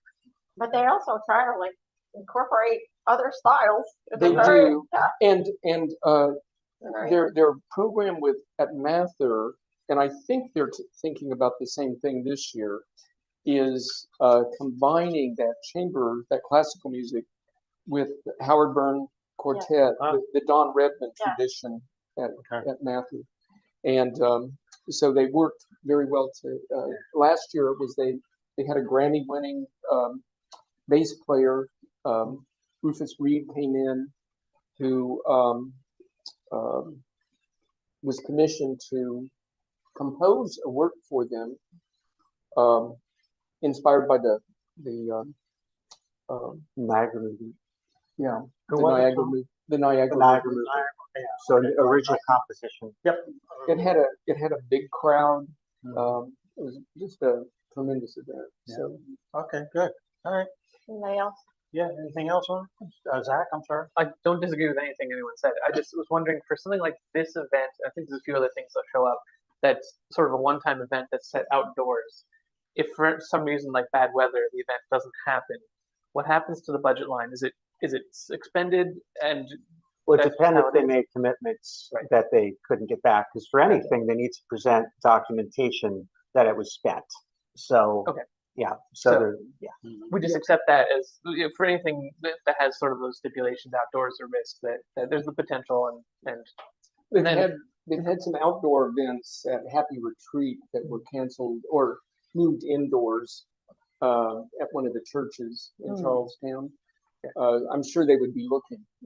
It would be challenging in Harper's Ferry, but I'm sure they'd be looking for a venue last minute. Or a rain date. Yeah. I mean, right. their schedule's full, but possibly so. it's been beautiful the last few years. So Yeah. they pick good dates. Okay, the Harpers Ferry Bolivar Historic Town Foundation. I'm going Go to, ahead. I do not see any financial benefit, the opposite, in fact, but in the interest of impartiality, I'm You're on the board, right? on the board, yes. Okay, what's the ask on this one, Deb? So this is $6,000 to augment their project to renovate the basement so that it serves as an exhibit and reception area. They'll be leveling the floor, installing waste lines, framing bathrooms, storage areas, building up walls. Their whole project is $45,000, and they would just like the $6,000 to augment what they're doing. So that's one piece. The second one is the beadboard in the ceiling of the sanctuary and replastering the walls. That total project is $60,000. They're requesting $10,000 as a match. I'll also note to you that in their request for this year, they had $5,000. Since that project didn't get sorted out, they've asked for reallocation of that money. For plaster work Yeah. Excuse me, point of order. or Before I get to the point, George, I can't find About what? the figure on here. Your spouse on the board? yeah, and I'm going to be conservative and not. I will help with He's not information. required, if I can. George, unless he has a direct, he's not required to leave unless he has a direct financial for himself. Oh, okay. I Okay, thought- but I leave because for me, the appearance. Oh, okay. okay? So it's not, It's my choice. okay, I wasn't, Yeah, your it's my choice. choice. Okay. Uh, I thought Chris said it. I thought. Yeah. He's just mandated. Yeah, I'm not getting a benefit, No, that's fine. financial benefit. The question I have is, what were the amounts again? So I know- 6,000 and 10,000 right here, 10,000 was for the bead board. the bead board. That's what you talked, last Thursday about. You had some side comments about the bead I board. remember that. Okay. And then I do realize now I made an error here. So I forgot that we reallocated that bead board, and so 5,000 should go into the anticipated. Although I don't think this MEP plan is coming forward. They didn't know about the beadboard ceiling last year Well, but it's here. I got 5,000 here for it, and that's what they're changing over for for the. last year. Remember the request that we just got? To change to Okay. the brickwork. I think the big change there was that they found out that the damage From the back. from the bats right. was so extensive that Right. they totally had to remove Right, it. So so it's a that's- replacement. So right. that's why it's going on next year, but they came and asked this year for that 5,000 to go to like brickwork, The because they just did the that. the $5,000 was budgeted for plaster, and then we changed it to brickwork. Okay, well, nonetheless, I fear I just have made a minor error here. I did not know about this MEP thing. I'm not sure about that one. So our anticipated total could be more like 37, I'm just saying, 37 for the town? for the whole year. Oh, everybody. Okay, so look up the chart. Okay. All right. This beadboard ceiling, 5,000. I did not put it in any of these columns, dispersed, anticipated, or total, okay? Because I thought it was going into fiscal 26. I now recall that I'm incorrect because they came back and they redefined this to be a different project. So I should have added 5,000 into this total column, anticipated and the total, meaning that this number of 32,000 for all of the disbursements for 906 could be 37. 37. Could I see. could be. Yeah, I thought there you meant the ask was moving to 37. No. there were two reallocations, Yeah. two changes Yeah. for what they Yeah. were requesting for this year. Yeah, and I And- forgot about that. Yeah. It happens. Okay, so anyway, now in next year, this is so. There we go.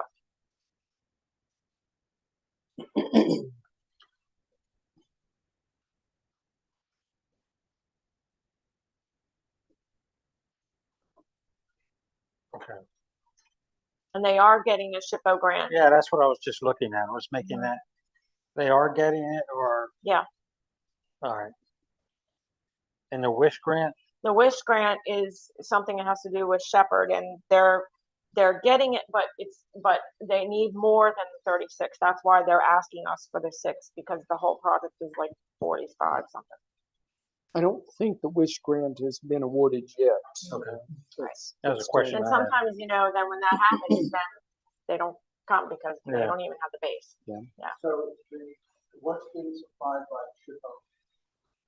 According to this, 30,000 for the second project out of 60. For the 60. And how much has been supplied by SHPO? 30. 30. Okay. So we're being asked for the second one to supply 10. 10. What's that third? As the match, as some of the match. And some of the match. Mhm. Okay. So it's probably like a 50-50. They've probably got it. They usually participate themselves at a pretty hefty number. I mean, I wouldn't be surprised if they put in 10 and they get 10 from another resource. That's What'd they get last year? last year their total was 8,500. I think it's going to be more like 6,500 this year, but 25. But I'll say that over the years, there's a lot that the town has given out of 906 to this project. Sure. Okay. Okay. Go ahead. Zach, go ahead. Yeah, just to summarize it sounds like it's a worthy cause. It's just notably, I think, the largest ask in this section, so we should be mindful of that. But that's all I have to say. No, point taken. George? I'm aware of the fact this belongs to a foundation, but it is not part of the town. And I'm feeling as though there's an equity issue here. You know, I have been in big discussions with Jamila about the Weaver House. And they've gone forward with crowdsourcing money that they want to raise themselves outside of town, and then got Chippo to help. The town has not been asked for nor given funds to them. I understand the eventual goal of this church is an art center, but I've never seen any particular direct question out whether it will produce income or anything like that. I'd like to have this as an area where we could, because it's not time sensitive. This is one that I put down on my list for the third, and that is, I think it's leading towards the public benefit side, as I agree with Zach and Worthy, but it's one that it seems that we could exercise fiscal caution on, as opposed to some of the others. Based on fiscal caution, based on, I'm just going on the great unknown for patients. And for example, at the bottom of the list of considerations for 22,300 for our parks and recreation, we have a number of events that benefit the public. I would hate to see us have to cut that in half because of a crisis in this fund. okay, so, all right, any other comments? Zach, Chris? I'm going to withhold comments. Nina, what about you? No comments on this one at this time. All right, Chris Springstone back in for that. Okay. Shit, I'm gonna change places, I guess. Oh, you get your exercise. Yeah. 10 minutes is our break, Yeah, we gotta walk out of here in 10 minutes. and Okay. then, yeah. So, I am Oh. recusing myself. For the I'm a member of cemetery. the board. I think this could be quick, Greg. All right. all right, so this is the historic baller, this is item number F. So, excuse me, historic cemetery for the baller and the fence rest reinstallation. Here's it again. Weigh in on this. I think that because this is such a de minimis request, it sounds like one we should look at on the whole. And also, it's part of the system that will prevent or when the chains go up, vehicular vandalism or graves. And I know that's a very rare occurrence, but it goes up if these bollards are intended for the end of the house here, and it changes to between this. And it will be not prevention, strong word, but a deterrent to certain kinds of vandalism. And I think vandalism on the graveyard is so catastrophic, given the historic nature. This is money well. Describe what it is for anybody that wasn't there. Yeah, so it's in front of Blockley House, facing the cemetery, historically everything. The gate which they put up, and now they want to be followed to the chain. To basically bring it back to what its appearance was. I agree with that. It's worthy, it's not a lot, and it is I believe the town's responsibility. It is the trustees that maintain it, but it actually belongs to the town. Yeah. All this time, and I strongly support it as well. Agree. Nina, are you gonna thunder in against the cemetery? No, I have no issue with it. I think it's reasonable. Okay. It's pretty good, Val, unless it's not, Bill. I mean. I don't, he's not an odd fellow. He's not. Yeah, it's not a capital.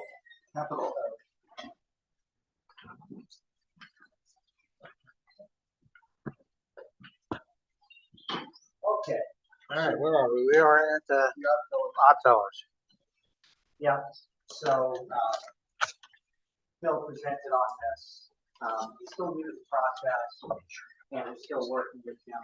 They had a request from last year where we did a $10,000 request, and we brought that down to 4. I've been working with him to provide the documentation so that the town can help them. This request is for an exterior feature for, as far as the Oddfellows, historically, they have been very involved with the town, and he did list off a number of things that are beneficial to the town on the whole, even though the lodge is not always open to the general public. They do help with other organizations in town and events. And the ask is 4,000. Yes. Mm-hmm. Yeah. So that's what it is. Go ahead, George. Yeah, my notes on this say that he mentioned that this is not time sensitive, to use that phrase. Furthermore, is this, possibly a recipient of a SHPO grant as well as, for federal government statement on the weatherproofing, because this is for weatherproofing grant. So I am of a mind to say that we also give them a few pointers and direction to SHPO and some other possible sources and defer this until after we see how that shapes out. Okay, Zach. I see this is similar to the women's club ask that we had before. They're both groups or clubs in town and both asking for structural improvements or maintenance costs for their buildings. So I don't know if we have any obligation to treat them similarly, but if we don't, I think we should. And I like the idea of working with a SHPO grant, or I don't know if we make this contingent as well, but we floated that idea before. It made sense then. So I agree with you, Zach. I do think there's one difference is that the women's club building is kind of ready to fall into the ravine. good point. This, I mean, it sounded very, very serious, but the Oddfellows, I guess the argument for him is that he brought pictures through the years and they've done an amazing. Yeah, he's a one-man show. Yeah, I mean, And this is one of those scenarios is the town going to be propping up this organization, with this or not? Literally or figuratively. Maybe both. yeah. But like I did sit down with them and talk with them about, and he does have some other Oddfellows, and he gets a lot of things to happen. And certainly there's a benefit to the town for an organization that has been historically part of it, and also the structure itself. Of course, if the Oddfellows suddenly were no more, someone else would take possession of the structure and be their responsibility. Although certainly they're an organization that show that even if it is built and Lynn, that they are committed to the best of their ability to keeping it up and to keep it in its historic shape. So I'd say I'm leery of going the whole amount. Like the first time they're asking for a water heater, it's like, really? And so I worked with them.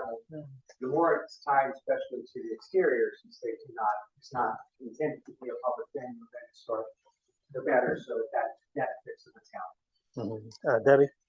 So I did provide Phil the SHPO contact information. So again, if someone wants to connect with them and help them understand that, that's fine. Yes, and I think Phil would appreciate any help with a SHPO grant. Chris? Yeah, I was gonna say originally with the application, I felt a little frustrated because there was no documentation about where was $4,000 coming from. But then, as he explained, it basically is a do-it-yourself job. And I was thinking of, and I think it'll be just.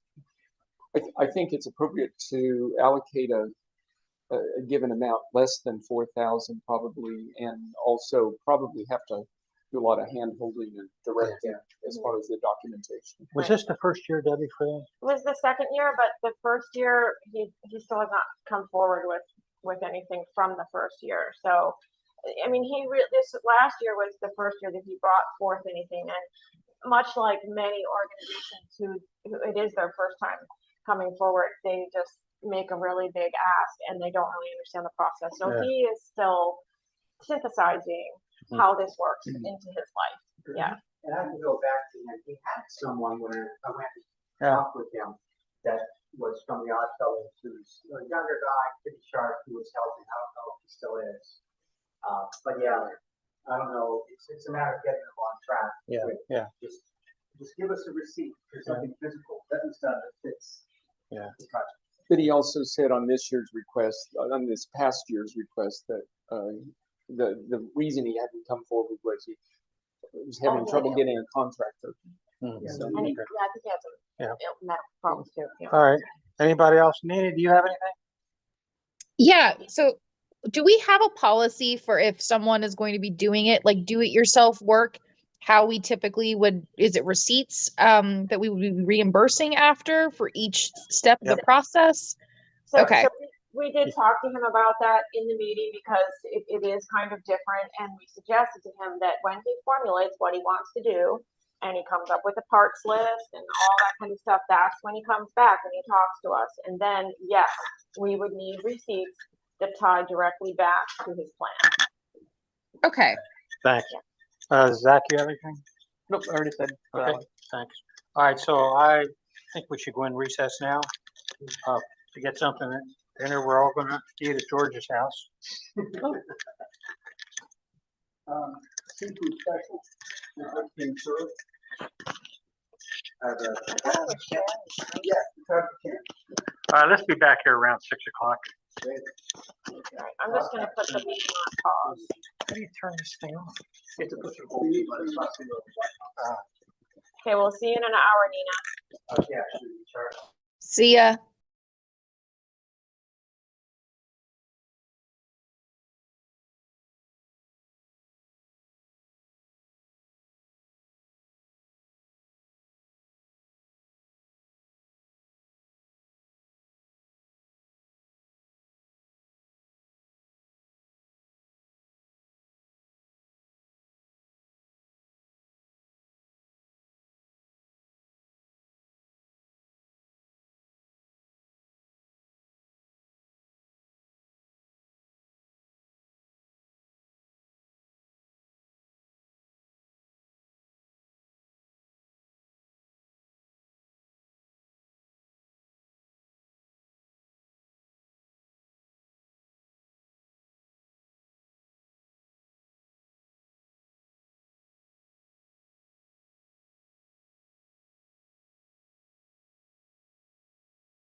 I didn't, I had intended to share screen the whole time and I did not know that I was not sharing the screen.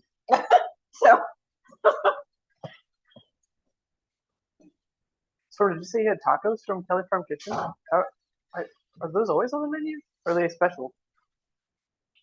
They kind of come and go. Hmm. So right now we have 3 types.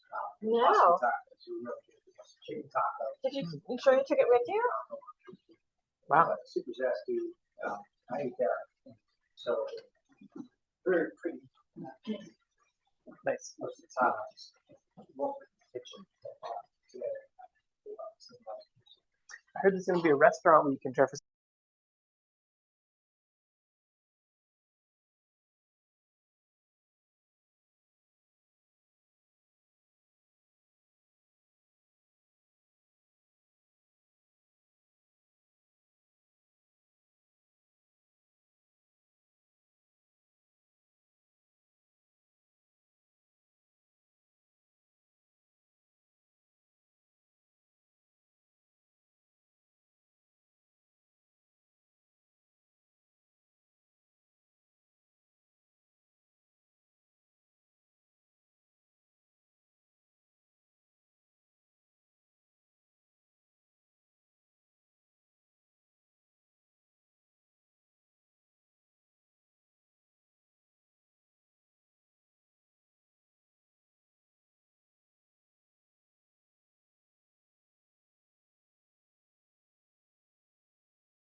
All right, so we are back live. Nina, are you there? Yep, I'm here. Hey, she's there. Okay. Nina, did you hear the discussion about the timing for the rest of the meeting? I did not. Okay, so the idea is we'll go until 7 and then determine if we're going to be able to get all the way through. If not, we are going to jump to the police department and the town and staff salaries, town council salaries, because of the needs that needs to Okay, sounds we good. can start building a framework. Hey, Nina, how you feeling? I'm doing okay. Thanks for asking. Okay, you sound good. Sound better than I feel, but anyway, All right. anything. Okay, so we're gonna go to Town Hall, No, we're at Harper's Ferry and Bolivar Merchants Merchants Association. Association. Oh, All right. Yeah. Item N. So hang on. This is Old Time Christmas, and this particular ask, you're asking for help there. They want to have, they're asking the town to cover horse carriage and for the arena. So I tried to, their events typically do get split between economic development and 906. So I just put the greenery up on 906. The other ones we'll just talk about when we get there, if that's okay. So how much are you putting on 906? Well, their request is 2,000. 2,000.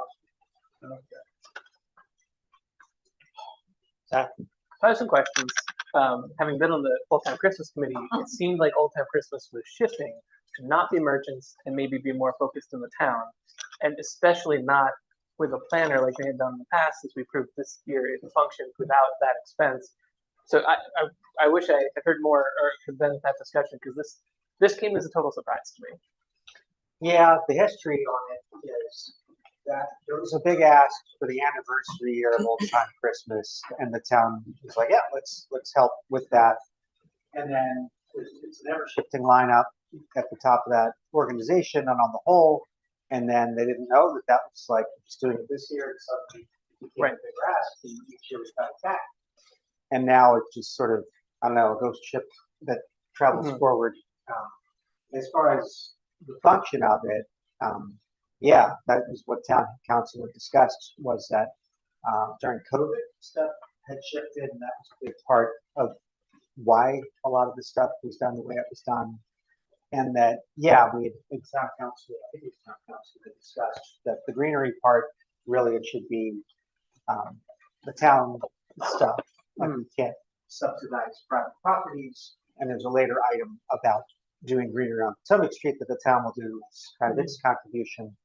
And yeah, I kind of feel like the whole history of the event is really to promote the lower town businesses, and it's great that it persists. But yeah, it mostly does by itself.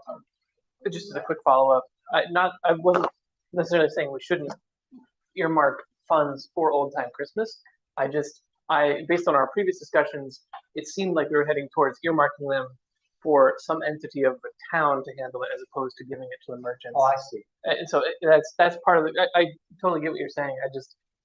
I'm confused a little bit, or how we want to approach Old Time Christmas going forward. Yeah. What was the total ask, Debbie? Well, for the greenery is 2,000, and then they asked for 2,600, I want to say, for the carriage, and they circled 3,000 for the planner. I wasn't really going to get into the carriage and the planner till the other part, 402. I can do that now if you want some thoughts on it, but Yeah. I had some other comments in general about it. Okay, so the bottom line would be 2,600, $3,000, and two. And two, right? So that's 6,000. That's over Yeah. 6,000. Yeah. And I I wasn't Yeah, doing it in my. 7,600. Thank you. I mean, I have similar feelings, I think, to Zach and Storm on this. You know, I tried to attend all of the merchant meetings, and I put them on notice back in October or November that the town is not going to take over the Merchants Association thing. It's not going to happen. And then I got, there were several comments that were made by some of the merchants saying, well, we got the personnel to do it. We got the personnel. We're going to do this, that, or the other. And we all know where that is. That doesn't happen. Okay. So you had one person that was basically Martha, and maybe one other. So I really have I really struggle with supporting the Old Time Christmas beyond our thing with the greenery. They just, and Zach, you were part of the committee, and Storm, you were part of the committee to save them or resurrect them this year. That to me is not a town function. We just need to be careful with that. I just think it's an expense that this is, as George says, this is one I think we can defer. I mean, I have trouble with this one, and I've had trouble with the Old Time Christmas thing with the merchants because they just don't step up to the plate to do their part. Well, All go ahead, right, George. Storm, and then let me get to George. Storm and then George and then Debbie. All right, go ahead. Thank you for deferring. Because I wanted to echo what you were saying there. My big issue is step up to the plate isn't, if I can create a word here. The 3,000 of it, a big chunk is to hire somebody to run the thing. There's also what it's for, and promoting the business isn't good, but we get pennies on a dollar from that. The other is stepping up to the plate. They're asking us, taking it as a total, 7,600, and when pressed about their contribution, it's $6,000. Where does that come from? And she finally exceeded the dues, to the tune of $125 a year per business. I think at 125 per business, they could, I'm not going to tell them what to do, but hypothetically they could double that and get what they need. And it wouldn't be a private business scenario coming in and say $250 for Old Time Christmas and you rent back XYZ. I'll go for it, So That's my take on it too. Yeah, I'm in the same neighborhood on it, and that it really is like the park association. If it's the park association, they will keep it going. We really don't step in because suddenly the floor dropped out on it.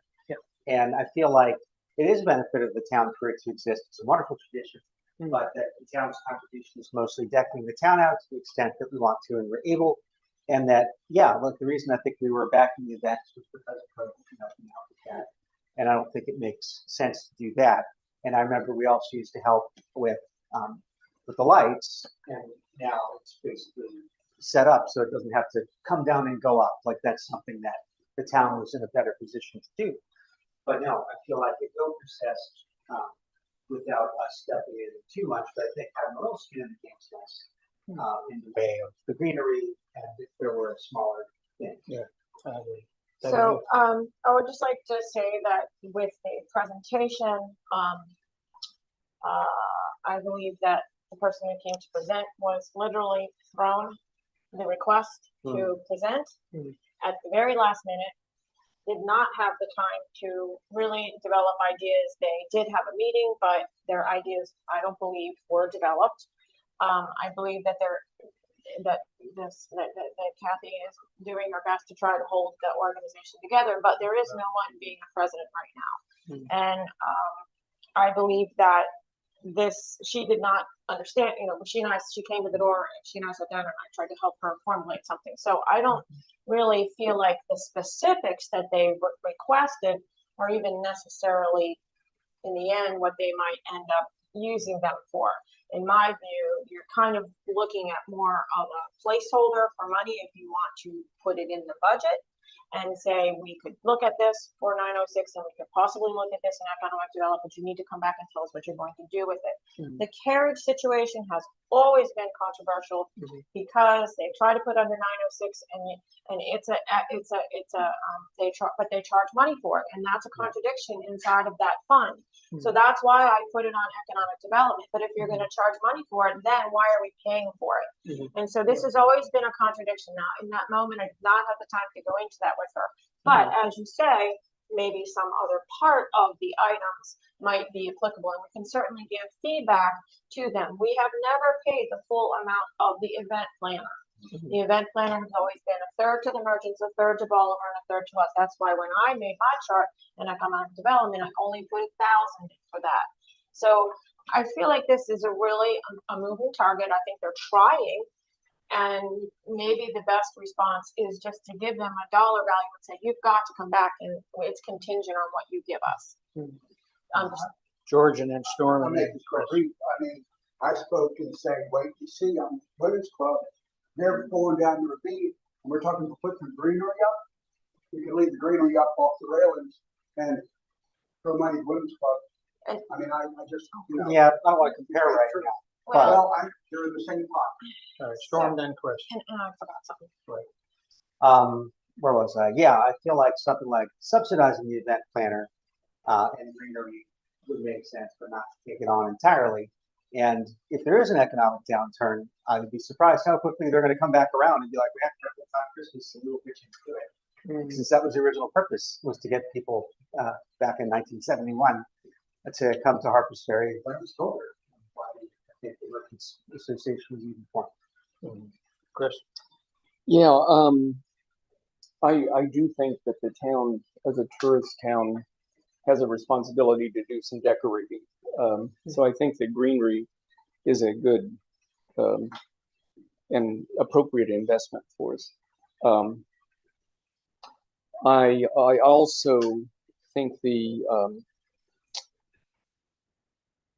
little concerts, So the tuba people and yeah, that if they can come up with specific requests for the concerts, the plays, the things that are happening, the children's events, I think that's appropriate. It is an investment for a town. We depend so much on the business district. They do have a long winter where, it's much better than it used to be, but a long winter where businesses down, so this was always seen as a thing. Yeah, I share everyone's frustration with the lack of volunteers, and I could go without the subsidizing the event planner unless we hear some more defined stuff about going for grants about that end of things. But the entertainment, the greenery, I think is totally appropriate.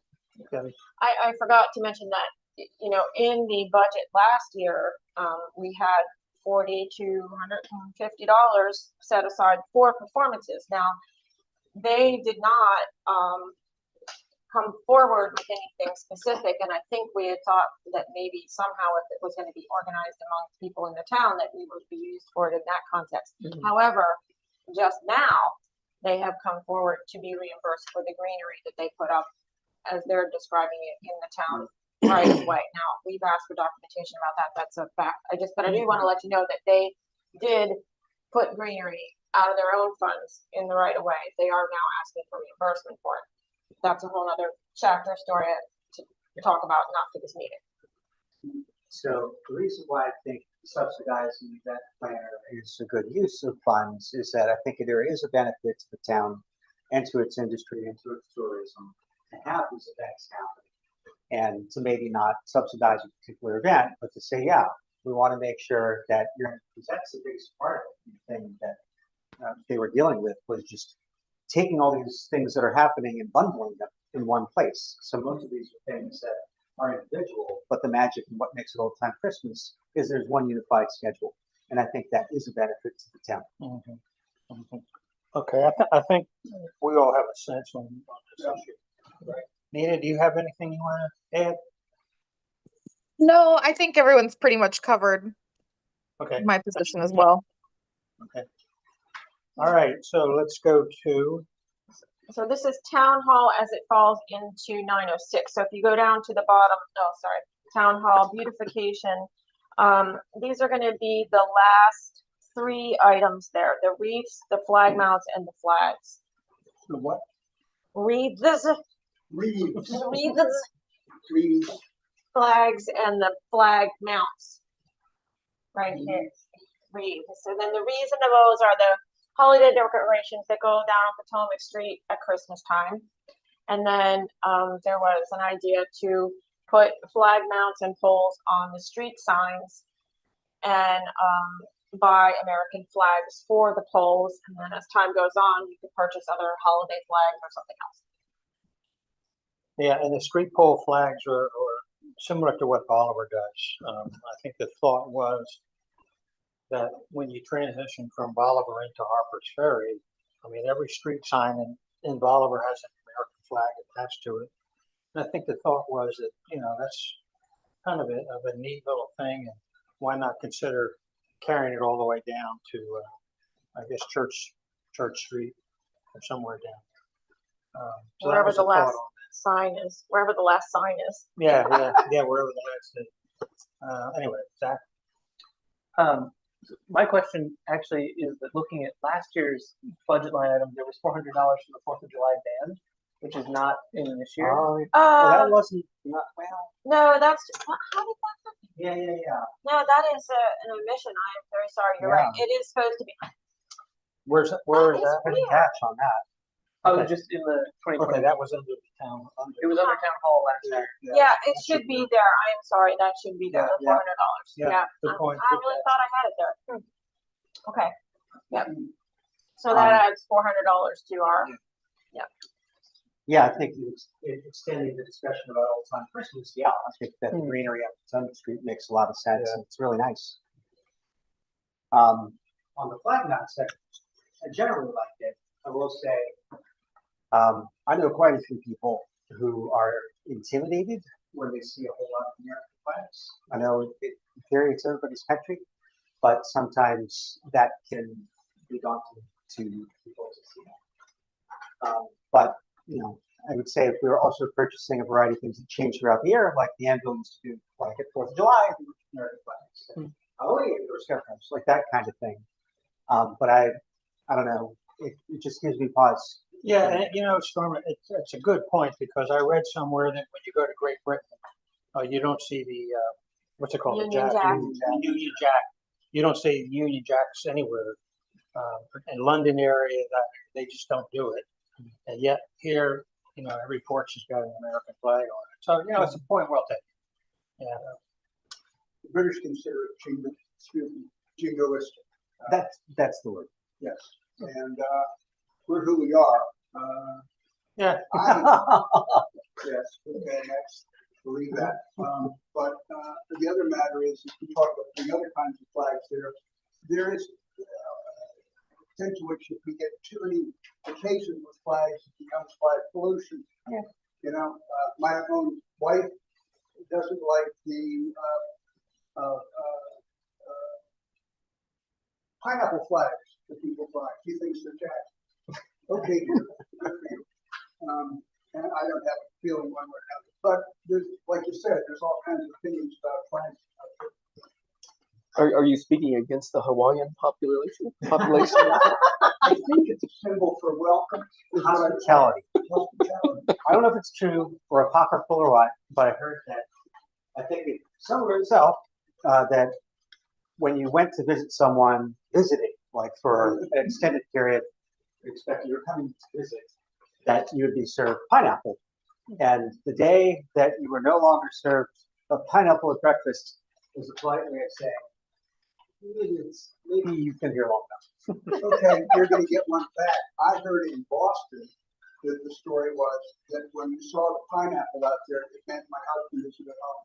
Oh, there is a pineapple. Okay, all right, There's all an right, all right. upside down pineapple thing on Christian. Mr. Dole, Mr. Dole. Okay, Okay, so what else do we have left? so, Town so Town hall. Oh, Nina, anything on Did we flags and finish pineapples? I guess I don't really know what the consensus Storm, was is. there but- anything left in town hall? Did we- On this end of it, Well, there's 13,000. Well, there's, the next one is the town parks, which is the next three Okay. up oh, from that. yeah, on the sheet, it's under town hall, but All yeah. right, so let's go to the town park then. Right, so we've got that annual request for shoring up and cleaning up the town parks, the children's park, the gazebo, and the Franklin Street Park, and then along with that was a possible request for lawn maintenance on an annual basis. I said that I gave you numbers on these, but I didn't know what to do with that number, and I do not have that in here. Was the fountain in this one? What? Was the fountain? No, up that's the there? next one. The next one is Union Park, which is the Franklin Street Park, and that is the $13,000 to fix the wall and fix the fountain, and then $1,200 annually. So the full year's in there at 14,200, and then, but going back to the lawn maintenance, I just didn't. I don't know what to say to that. I didn't have any numbers at all to put I've got 4,215 on the side. There's two things. So there's beautification, which is my opinion. So we have the annual request for beautification, Got it. but then annual request for lawn maintenance is a question mark. Question mark. And then the 13,000. That would be the Union Park. With That's the fountain. Yeah, I didn't have a number, yeah, for that element.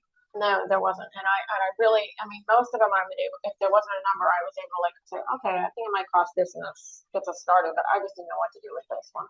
The 13,000, haven't we kind of moved a good chunk of that into this year's? Well, it's not officially been done because we're asked for second and third quote if possible to restore the wall. But yes, there was a thought that we might put the wall restoration in this year.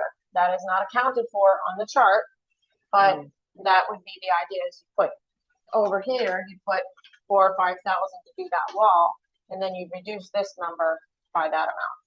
Yeah. That's an idea. Sure. Just quick one, I think, given the non-essential nature of the fountain and the wall repair, I think it's the right one to defer until we know where we are. I really like the idea of it. But it's a large chunk of change. Like I think it's a nice thing. I think it's a welcoming thing. It builds community, like people would be more encouraged to hang out there, but it is a large challenge. This might be a good candidate. I think we talked about this at the top of the meeting for putting something in like a reserve or holding something in reserve, like a small amount. And then Parks and Rec does raise money through various amounts throughout the year. So maybe over the course of a year or two, by putting a little bit in reserve, and then also with Parks and Rec raising funds, we might be able to get there. But I was going to say, like, it can be something that the town or Parks and Rec raise funds specifically for that. You have to be careful about how you do it, but it can be something where if someone comes in with a very large donation, you get a little back on the whatever.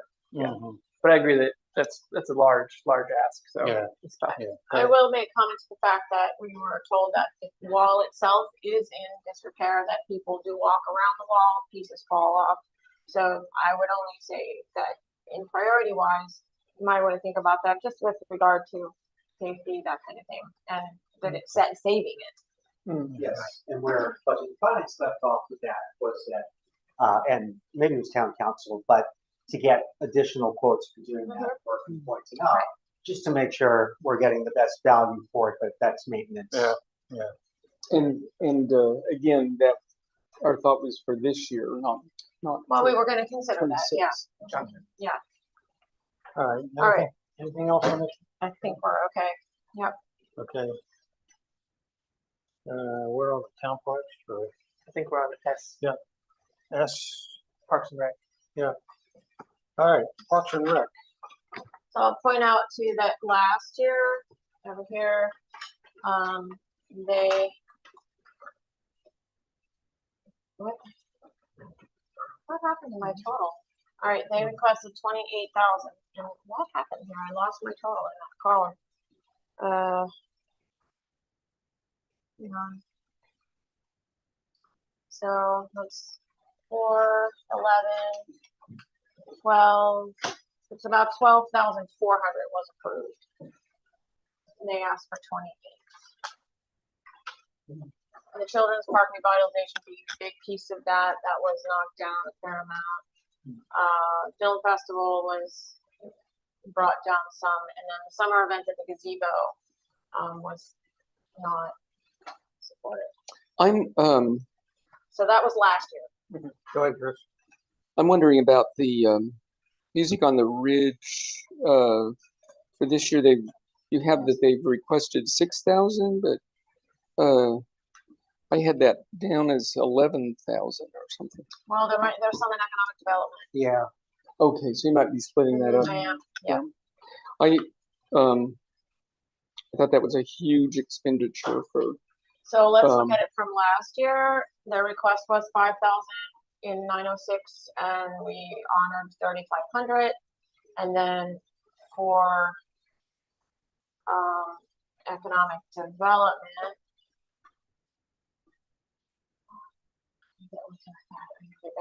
I'm sorry.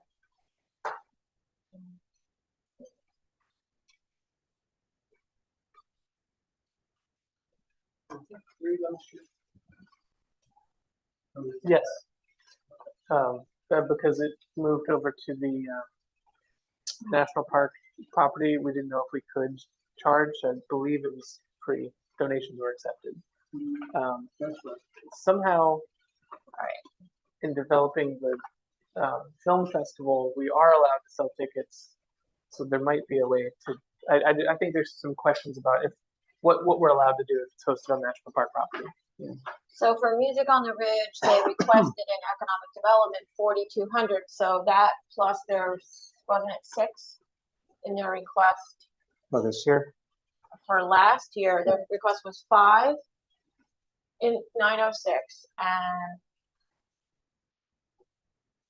2 in 402. So that's 9,000 of their request. So this year they're requesting 11. So I mean, it sounds like a lot, but that's only a $2,000 shift. Well, I kind of feel like among there are used to money Parks and Rec as a winner that produce good flex. I'll say this event in particular, the scale and cost does not match the attendance. If you look at it on a dollar per head, that's not all that matters. But that, and I'll say, speaking from a musician, being on stage in front of a huge field, with a few people up front, it's not great. So I think if it could be done in a way that would scale back a little bit, the other alternative would be to go big and find a way to either have an act that is going to draw. That's the other way to go, and or promote it way. But at least at this point, it hasn't shown that it's doing that. And been a touring musician for a long time. Before, one of the general rules is to play the venue until you sell it out. Then you move to the next venue. You sell that venue out, you move on.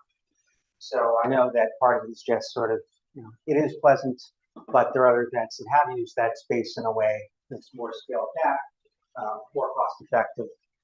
That I feel like it's worth supporting the event, but the dollar tag is too high for people. Chris, and then Zach. Yeah, and I kind of agree there. I'm also liking the idea of the summer music at the gazebo as kind of an ongoing thing that would, she mentioned kind of a jam session sometimes, and maybe some local bands coming in. That maybe if we develop that concept and then have just the one music on the bridge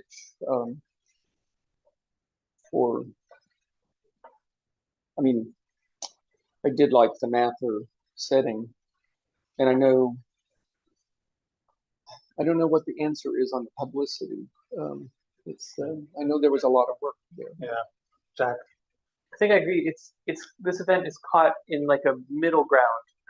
In the past, it was held on a paper street, a very small space, which it did outgrow. And then I think our logical shift is to try and go to a larger area. But then, yeah, it's caught in a weird funding space where it's not quite enough to pull in a big name that would bring in a large crowd. But if we scale it, I think this is the most potential to grow if done right. And so Potential what? the potential to grow and bring in a lot of people if it had the right, act or acts performing and the right publicity attached to it, which is that's tricky. I think it's definitely an area of work and growth for Parks and Rec, and so yeah, it's a hard one. Nina has her hand up. Yeah, go ahead, Nina. I agree with kind of the sentiment that, like, while yes, that Music on the Ridge can grow, I am also hesitant just because of the cost. And I mean, Parks and Rec puts on a lot of really great events throughout the year. And between, as Chris was pointing out, the summer music at the gazebo, maybe we need to look at scaling back Music on the Ridge a little bit and maybe make it like kind of complementary with that. Yeah, and then also for the film festival as well, because of the selling of tickets, like, do we have a breakdown of how much of the previous year's revenue that was generated from that is going towards this year? Was that provided at all? No. We can go back and ask. Yeah. Exactly. This is based on memory, but I think last year's film festival revenue did end up going towards the children's park. And then, yeah, it's been so many different events. We donated it to different places. So And that's sort of a tricky thing because it's basically, I don't want to say laundering, but taking town money, putting it in Parks and Rec, and then it goes somewhere else. Right. So I think we have to be careful about that. And it's not really part of profit if those funds came in from the town. On that note, maybe it'd be worth looking into kind of making a policy where if an event does produce funds, that maybe we need to look at those funds going back to the future, like the event in the future, if that's going to be hosted again, or some sort of pot like that, because I imagine that there was pretty good turnout for that. So it could have kind of rolled forward into this year's event. And that probably could have helped quite a bit. I know the Music on the Ridge is not a charged event, so that's a very different kind of thing. But for events where tickets are sold, it might be interesting to look at that. A couple times, Patty and I have talked about recently the feasibility of moving Music on the Ridge to the Point. which to both of us have the feeling that would be an incredible setting. A lot of coordination, obviously, with the Park Service and getting power to it. But, you know, that would serve a couple points, Storm, that you're bringing up with regard to, and I had the same feeling last year with the people. You had a couple seated around the stage, and then you're all the way back up the sidewalk where Zach had the table set up back there, you know. And it is a little. Well, on that, the Chamber Music Festival solved it by having a smaller setup that was more intimate. We had more of the crowd together up near where the sidewalk was. So obviously, you've got to pay your musicians. But as far as the stage setup, the amps, the electricity, it's all scaled down. What's the big expense on music other tents and the equipment? Well, let's look it up. I can tell you in a second. Because now those tents are pricey. Hang on. My recollection was the bands, the stage, and the amps and the generator. And a generator, because the Park Service wouldn't allow us to tap into their power. Where's the spreadsheet? I think I got mine somewhere. Here it is. Okay.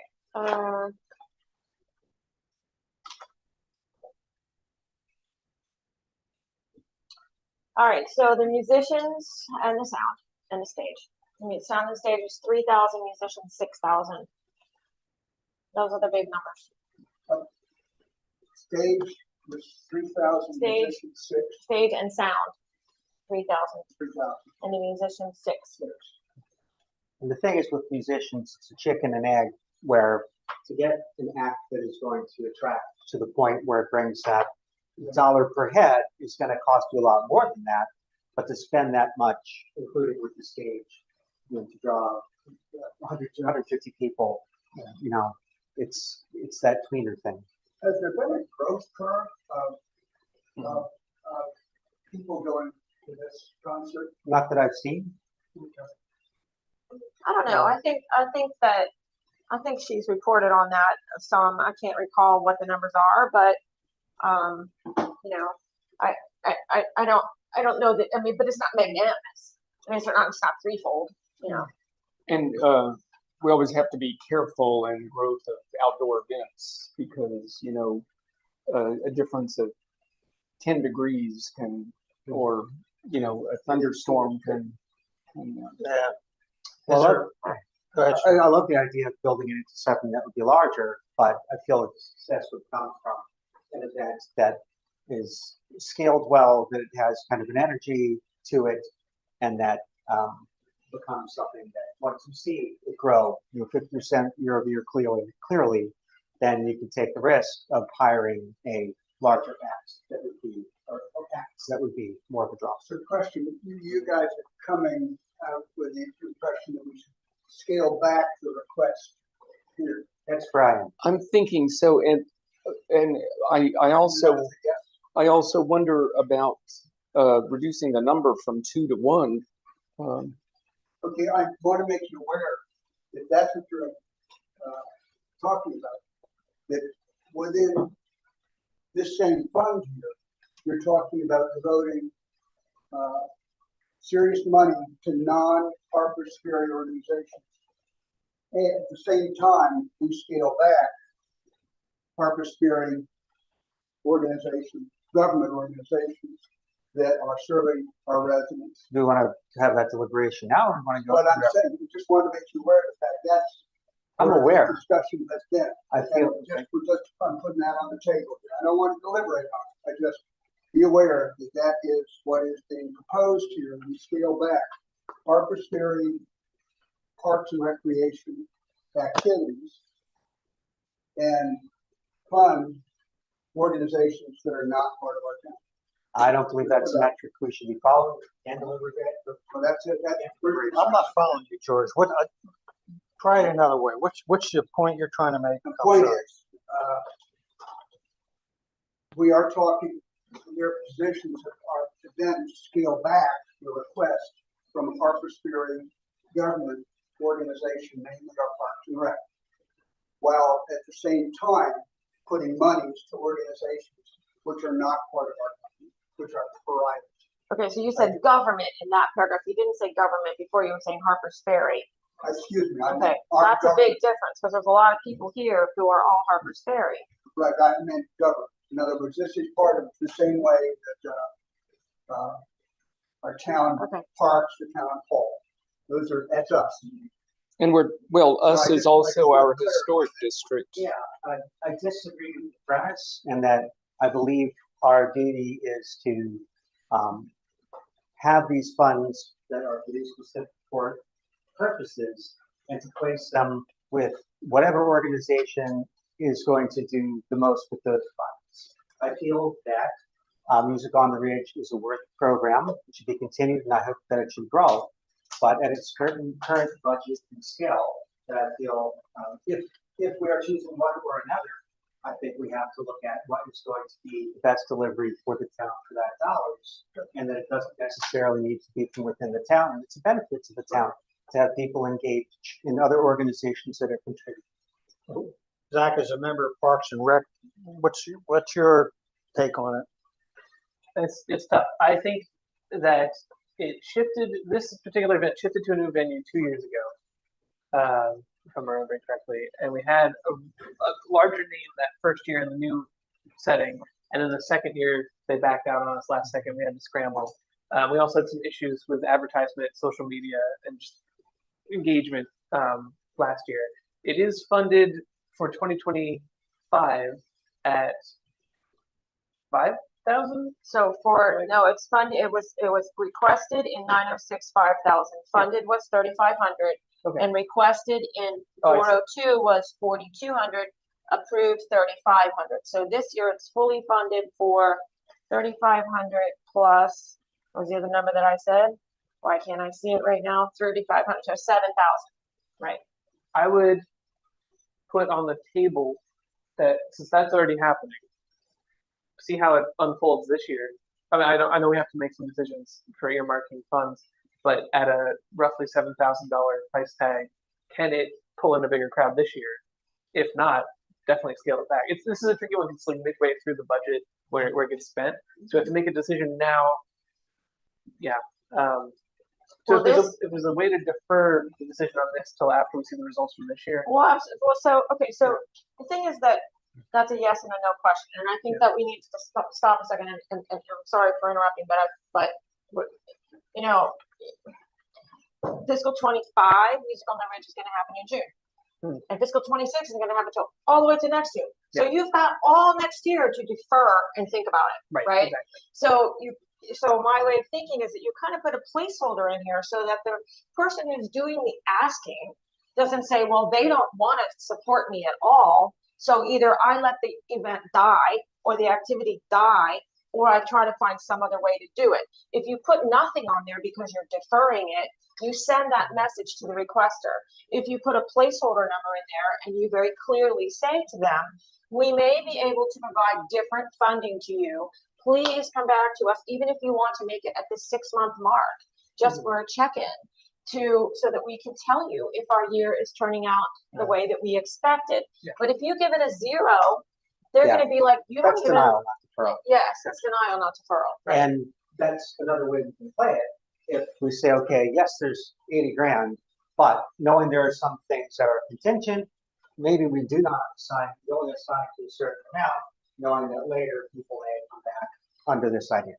And I will also say, I did not mention this in the beginning, but I have said in the letters that have gone out in previous years, I say, if you did not receive the funding that you requested, please reach out to me so I can help you understand what happened. Yep. I do not try to make the explanation in the letter because it will get misconstrued, but I always say that so that people don't feel like the door's been slammed in their face and they can talk to us about what's going on. This gives us the opportunity to lay that groundwork.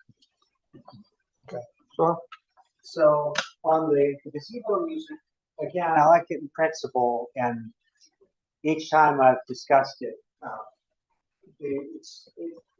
it's just not formed up, and there's no that I've seen planned for promoting what it is. And the worst case is we're just handing money out to some musicians just to jam at the gazebo, and I don't think that as it is a good thing. I think that there needs to be more structure before we would consider doing Did we have this before? No, yes and no. Yes or no? So so it was requested last year, it was not supported. And I think that I've seen with a lot of activities that Parks and Rec works to develop, the idea sometimes takes them a couple years to get their hands around and decide what it's really gonna look like. I think they have more people on their committee than they have ever had. And it is a fledgling idea. So there's nothing wrong with saying, again, this is provisional, but we really need to see your plan. Yeah, I could support it to a level, but it's concerning. What was the vision on this? Zach? Well, I keep hearing the term "pass the hat," and that is I'm Oh, I sorry. didn't hear that. yeah, it gets described as well. Maybe it's users can just show up and they pass the hat, and it's not clear what it is. I thought, go ahead, Chris. Well, following up on your idea, if we give a certain amount, it kind of out of the budget, it enables Parks and Rec to develop something with it. Here's a pot of money to start with, and then it could grow or it could disappear. Right. And lots of times they drop the event. I mean, they sometimes they think they're going to do it and they drop it. Sometimes they say, look, we're not going to do that, but we would like more money here. Could you move that for us? So the other piece that I heard about what this event was to be was that perhaps in August, which is not far from now, speaking about the fiscal year, they wanted to have like each weekend some local musicians at the gazebo having just like a jam session. That's what I understood. To me, the $4,000 seems like something like that. Sorry. Yeah, no, that was what I was hearing, and to spend that on a jam session doesn't sound right versus something that is put together and promoted as a concert series. Like those are great. Like there's a series in the Shenandoah where each town, each weekend there's a different thing, but that's not what I've heard that it is. And so I feel like it would be a great thing if it was something that was like a summer concert series and promoted that way. But that is not how I have heard it to this point. Who's promoting this? Is it- Parks and Rec. Yeah, I know Parks and Rec, but I don't think it has a champion. is there a champion for this? Zach, do you know? I'm not familiar with this particular line item, so Okay. I don't even think it's done a good job of surfacing at Parks and Rec meetings. Way back when I was first on council, I approached David Morgan and asked them if it was something that they wanted to organize, and they're like, no, we're busy. So, if there was a champion for it, and even something where it was an artist in residence thing, and it was promoted, then I think it would be great. But so far, I haven't heard or seen that. I think we've got a feel for this. All right. Okay, add one more thing, which Yeah, is there's a line item that's been on there for a while, which is the Oktoberfest event. That hasn't happened in a while. I know when it did happen, pre-COVID, it was a pretty successful event. It brought in some money. I am always cautious about funding an event with an alcohol focus, and so I've said this in Parks and Rec too. The Oktoberfest line is not a high priority for me. I love Oktoberfest, and I love that, but I agree that it's tricky. Yeah. So I would rather see, like, if the ask is 2,000 for our Oktoberfest and a few other things, maybe rearrange it so that cut from some of the our as a council lower priority events to fund some of the other things that have the potential to grow. Well, that was also one where it was kind of billed as a fundraiser event originally, if I remember right. But then whatever money was raised, I don't think the town ever saw. Well, I don't know that, but I mean, I don't remember that exactly, but you're right, it has kind of fizzled, and it seems like when it's time to do it, it just seems overwhelming. There's always a lot of things going on that time of year for that organization, and that is a big event, and it requires a lot of staffing that you must count on. Yeah. And with, licensing. licensing and that, so, Security, So, All right. since I we're think we got through it. this section, I'm gonna make the comment that I'm now really feeling like I would really benefit from the idea of you all taking this sheet and marking down your preferred approved amount in here and sending it to me individually. so that I can take a look at them and then put in a number that seems to make sense as a consensus. Produce some copies in the next couple of days. Yeah. Okay, you can't use, so you can either, yeah, I can send, send copies. Do you want us to just add a column for our? Well, you could just put it in the recommended and put your name at top, yeah. Now, the other thing I can do is send it to you in Excel, and you could just fill the Excel out. That's If great. you want it. Yeah, you don't, I thought that's what you did, you asked for Excel on Well, the you can make budgets. the Excel- That was just to look at. Yeah, you can make the Okay. Excel and print it out, and it can just be filled out as a Yeah. form. All right. Okay, so that takes care of that one. So we got all. So now boxes. we're over, it's 10 of 7, and we're going to economic development. We actually covered some of these. Just a quick point of order. I know we have 10 minutes before the top of the hour, but since we're at sort of a changeover point, did we want to look ahead to? Do we want to consider moving the 2 items that Debbie wanted moved up? Or?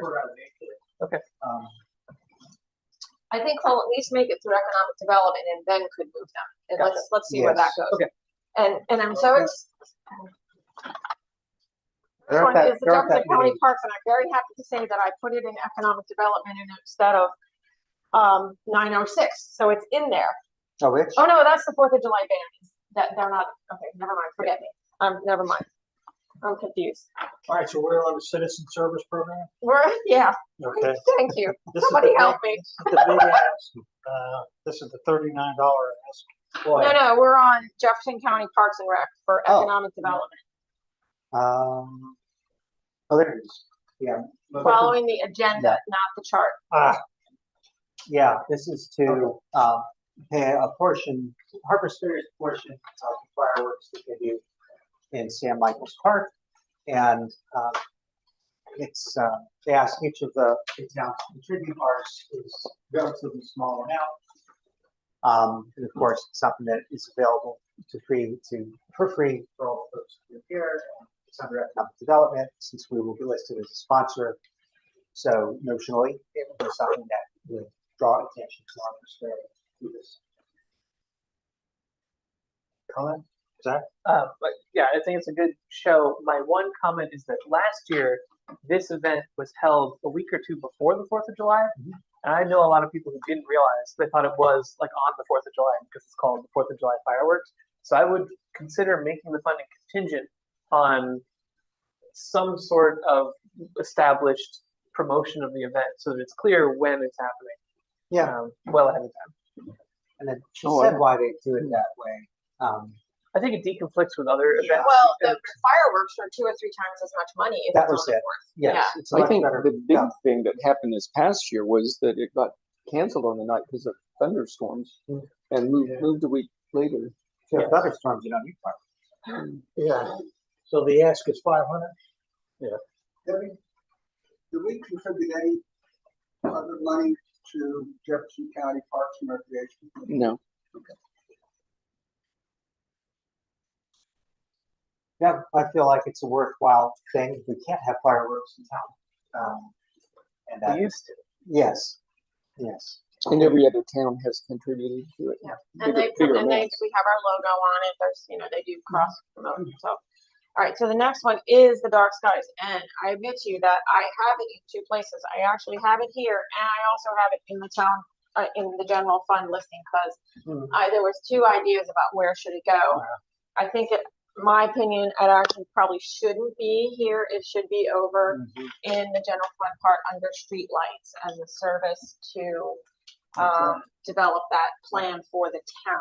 So, point of clarification, is this the Harper's Ferry Dark Skies Committee, or is this No, the Dark National Sky Chapter? National Chapter. International. Yeah. So you spent a That's why we're, ridiculous amount of time in budget and finance. It was unanimous that we want to support it, but the whole thing was buying this portable item that wasn't exclusive. And what we came up with is we can tie it to a budget line that isn't that, and also reflects what Jesse had stated part of his objective was to establish a relationship with the town and for this to be more of a service that they're providing, and there's a deliverable, which is this dark sky map, which will be available to either, if it's the committee or the town, and that it's relevant to streetlights because, of course, that is one of the things that we want to keep an eye on and see that effect, not just under the streetlights themselves, but throughout town.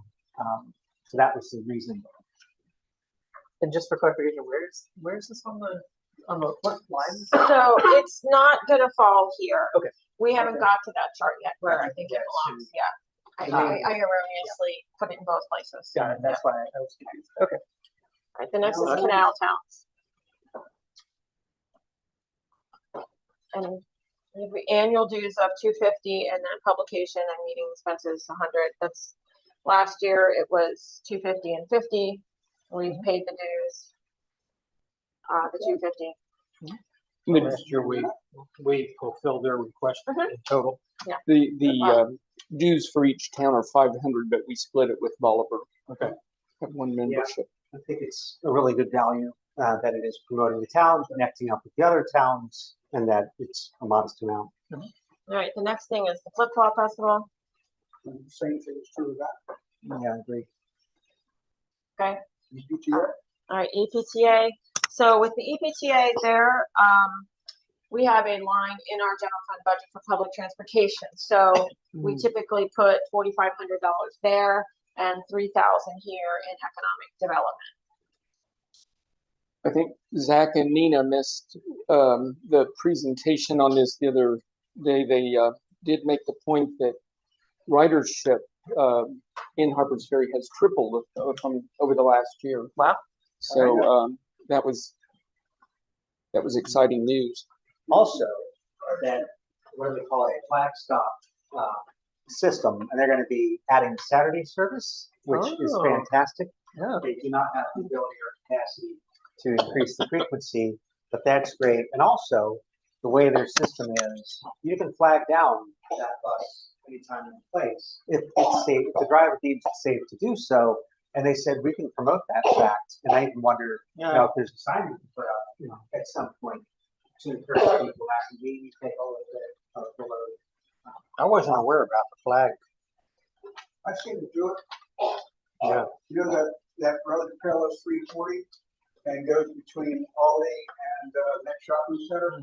I saw one standing in the middle there by the corner, so raise your hand, darn thing stopped right in the middle of that big truck on its way. And they said that too, that they will actually, you can request them to go off the route by some number. Yeah, like you can say, drop it off down on the Fillmore, and obviously it would have to be safe for them to do it. But yeah, pretty remarkable. I want to say I have worked with EPTA on several things, most of which did not come to fruition, but I find them very responsive, anxious to serve the communities, and I think there is potential there for us working on a lot of issues with getting employees into Lower Town, getting hikers over to Walmart,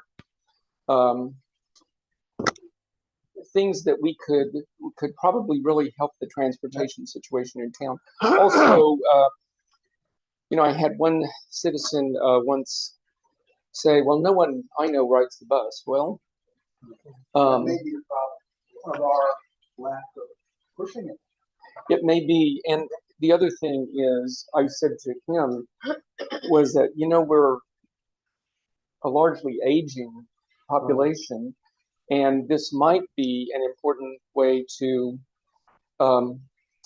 help people age in place, provide some opportunities. If you see the route, they are shopping service. They'll pick you up at Martin's, at wherever you're shopping. It goes right on by there. So you got to make it. And it seems like we're in slam dunk territory, but also they're highly dependent on federal funds and this stuff match. So supporting them really needs it. Okay, just add very quickly that it does hit the nail on the head for several things that are in the upcoming revision of the comprehensive plan, which mirrors everything that we're saying. I know it's not out yet, but this discussion is mirrored in that document. Have you covered merchants already? Somewhat. We talked about Music on the Ridge. And we kind of talked about Oktoberfest. So it's But skip there's- over merchants. Merchants. Oh, I'm sorry, I'm in the wrong thing. Merchants, yes, I think we've covered that? Well, we covered it under, Yeah, we we kind of talked talked about the Yeah, sewer and I interconnection. think if we do the same thing on this, you guys put your scratches in there, I'll know what to do with it. Yep. okay, so the Parks and Rec, Yep. we'll cover that. Libraries on. The library under The general fund. library's gonna go in the general fund. We'll say boards. Right, 7 o'clock, talking about the police. Oh, there's a chat. Do you think we have time? For everything in general fund, or do you just want? Why don't we do those two big ones? And then I really think we could knock out a good many of the rest by 8. Let's see. Let's see. All right. Okay, So, And you know something, if she passes something out to us, sheet, and we put our numbers by it, that may serve the same purpose, right, you know? yeah, Oh, She yeah, passes yeah, out the sheet and we put numbers by it, for sure. same Yeah. purpose. it does I serve. think it's been great that we're having this discussion. I feel like I understand the budget a lot more in Yes. like it's the level of detail that we didn't have. It's a great. Granular, Just wait. Until we- well, here comes the police. Okay, so, how do you wanna do this? Do you Here's wanna the sheet. do executive session right on, or? That's the ask. okay. We got a fairly significant ask with the police. What's the total debt? Well, it's, if you were to consider it in its entirety, it's about $389,000. There's a. Well, let me take a couple of easy ones first. Armor. Go down to equipment. You got it on. Yeah, you've got your, the tablets, skipping over the vehicles and the officers. If you go to the Yeah. tablets, the helmet, the bulletproof vest, the AEDs, the cones, those would be your equipment. Yeah, and the point that I want to make, particularly with two of the items, and although John has them at priority 2s, there really should be priority number 1. And that was, okay, the bulletproof helmet. The reason for that is our officers carry a ballistic shield that'll basically stop everything up to a really high velocity, an AK-47. So they carry the shield, but when they're got the shield, their head is exposed. Okay? Some shields have a glass thing, and this helmet is a ballistic helmet. And he's got that as a priority 3. I think that should be priority 1, because we've got the shields just in case. You can never predict when you're going to need a shield or a helmet. The other thing is, John, when he was discussing it, he did a great job talking about all this. And he mentioned the vests, and they have to be replaced because of they're 5 or 6 years old. And he talked about the sweating and this, that, and the other. But John has them as priority 2. I put them at priority 1. When I go by an officer to see an officer, and to include our chief, I hit him in the chest. And if they don't have their shield on, then they get the wrath of Greg on. I don't care if this isn't Sleepy Little Town. They're to have that shield on all the time. And they wear it. But they wear it so much that it kind of degrades. The shield is made up of real microscopic fibers.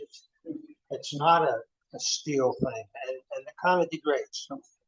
So I am placing that vest at a 1, and I think that's something we need to do. We need to get the 5 vests that we have, and we need to replace them with a brand new vest. So Yeah. the tablets, Debbie. These we are the tablets. What is? The tablets are the tablets that are in the car. We are out of compliance with the county. It's not the one that Tim And- carries. No, Okay. these are communication with the county, and we are, according to their notes, we are out of compliance with the county. Yeah. So when you see an officer in a cruiser, he makes a traffic stop. As a good officer can steer with his left hand and he can type in with his right hand. And what he's typing in is the tag number. So he knows whether it's a stolen vehicle or there's an EPV out for the vehicle, blah, blah, blah. It's got to have instantaneous. It's got to go back and bounce back. And so we are out of compliance Right. on that. So it says in here that, that county communications is mandating an upgrade. I mean, we're gonna have to do it. No Yeah. doubt. So if you look at the 5 pads at 15.5, the helmet at 250, the vests at 5,100, I'm looking at them as kind of a must for public safety officers who are out there on our behalf every single day. Zach? Was there a reason they only asked for one helmet? Do we have multiple of the shield? Yeah, we have one shield. Okay, the officer on duty carries a shield. This It's is placed for- in the vehicle. And this is for if there's an active shooter situation. Yeah. It's like I just thought we to had more than one shield. Yeah. No, we have, because they're so expensive. for backup. Yeah. Okay, so that's the thoughts on that. The issue with Cruiser and the issue with officers, we have applied several times with the Bureau of Justice Administration. And this isn't going to be an issue because it's a federal granting authority.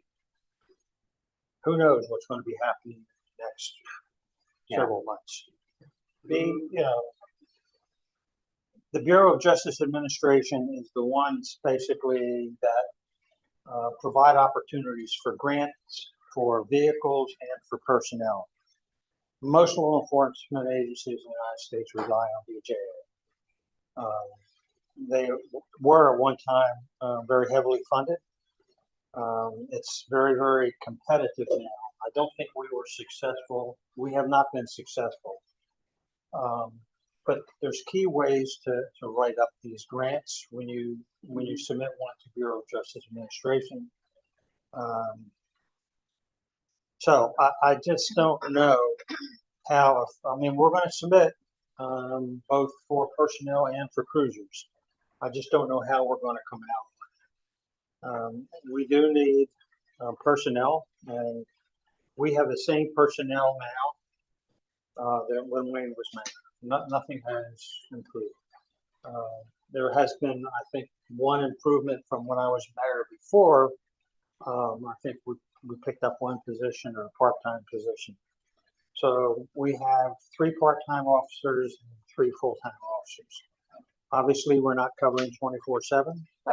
That's proprietary information.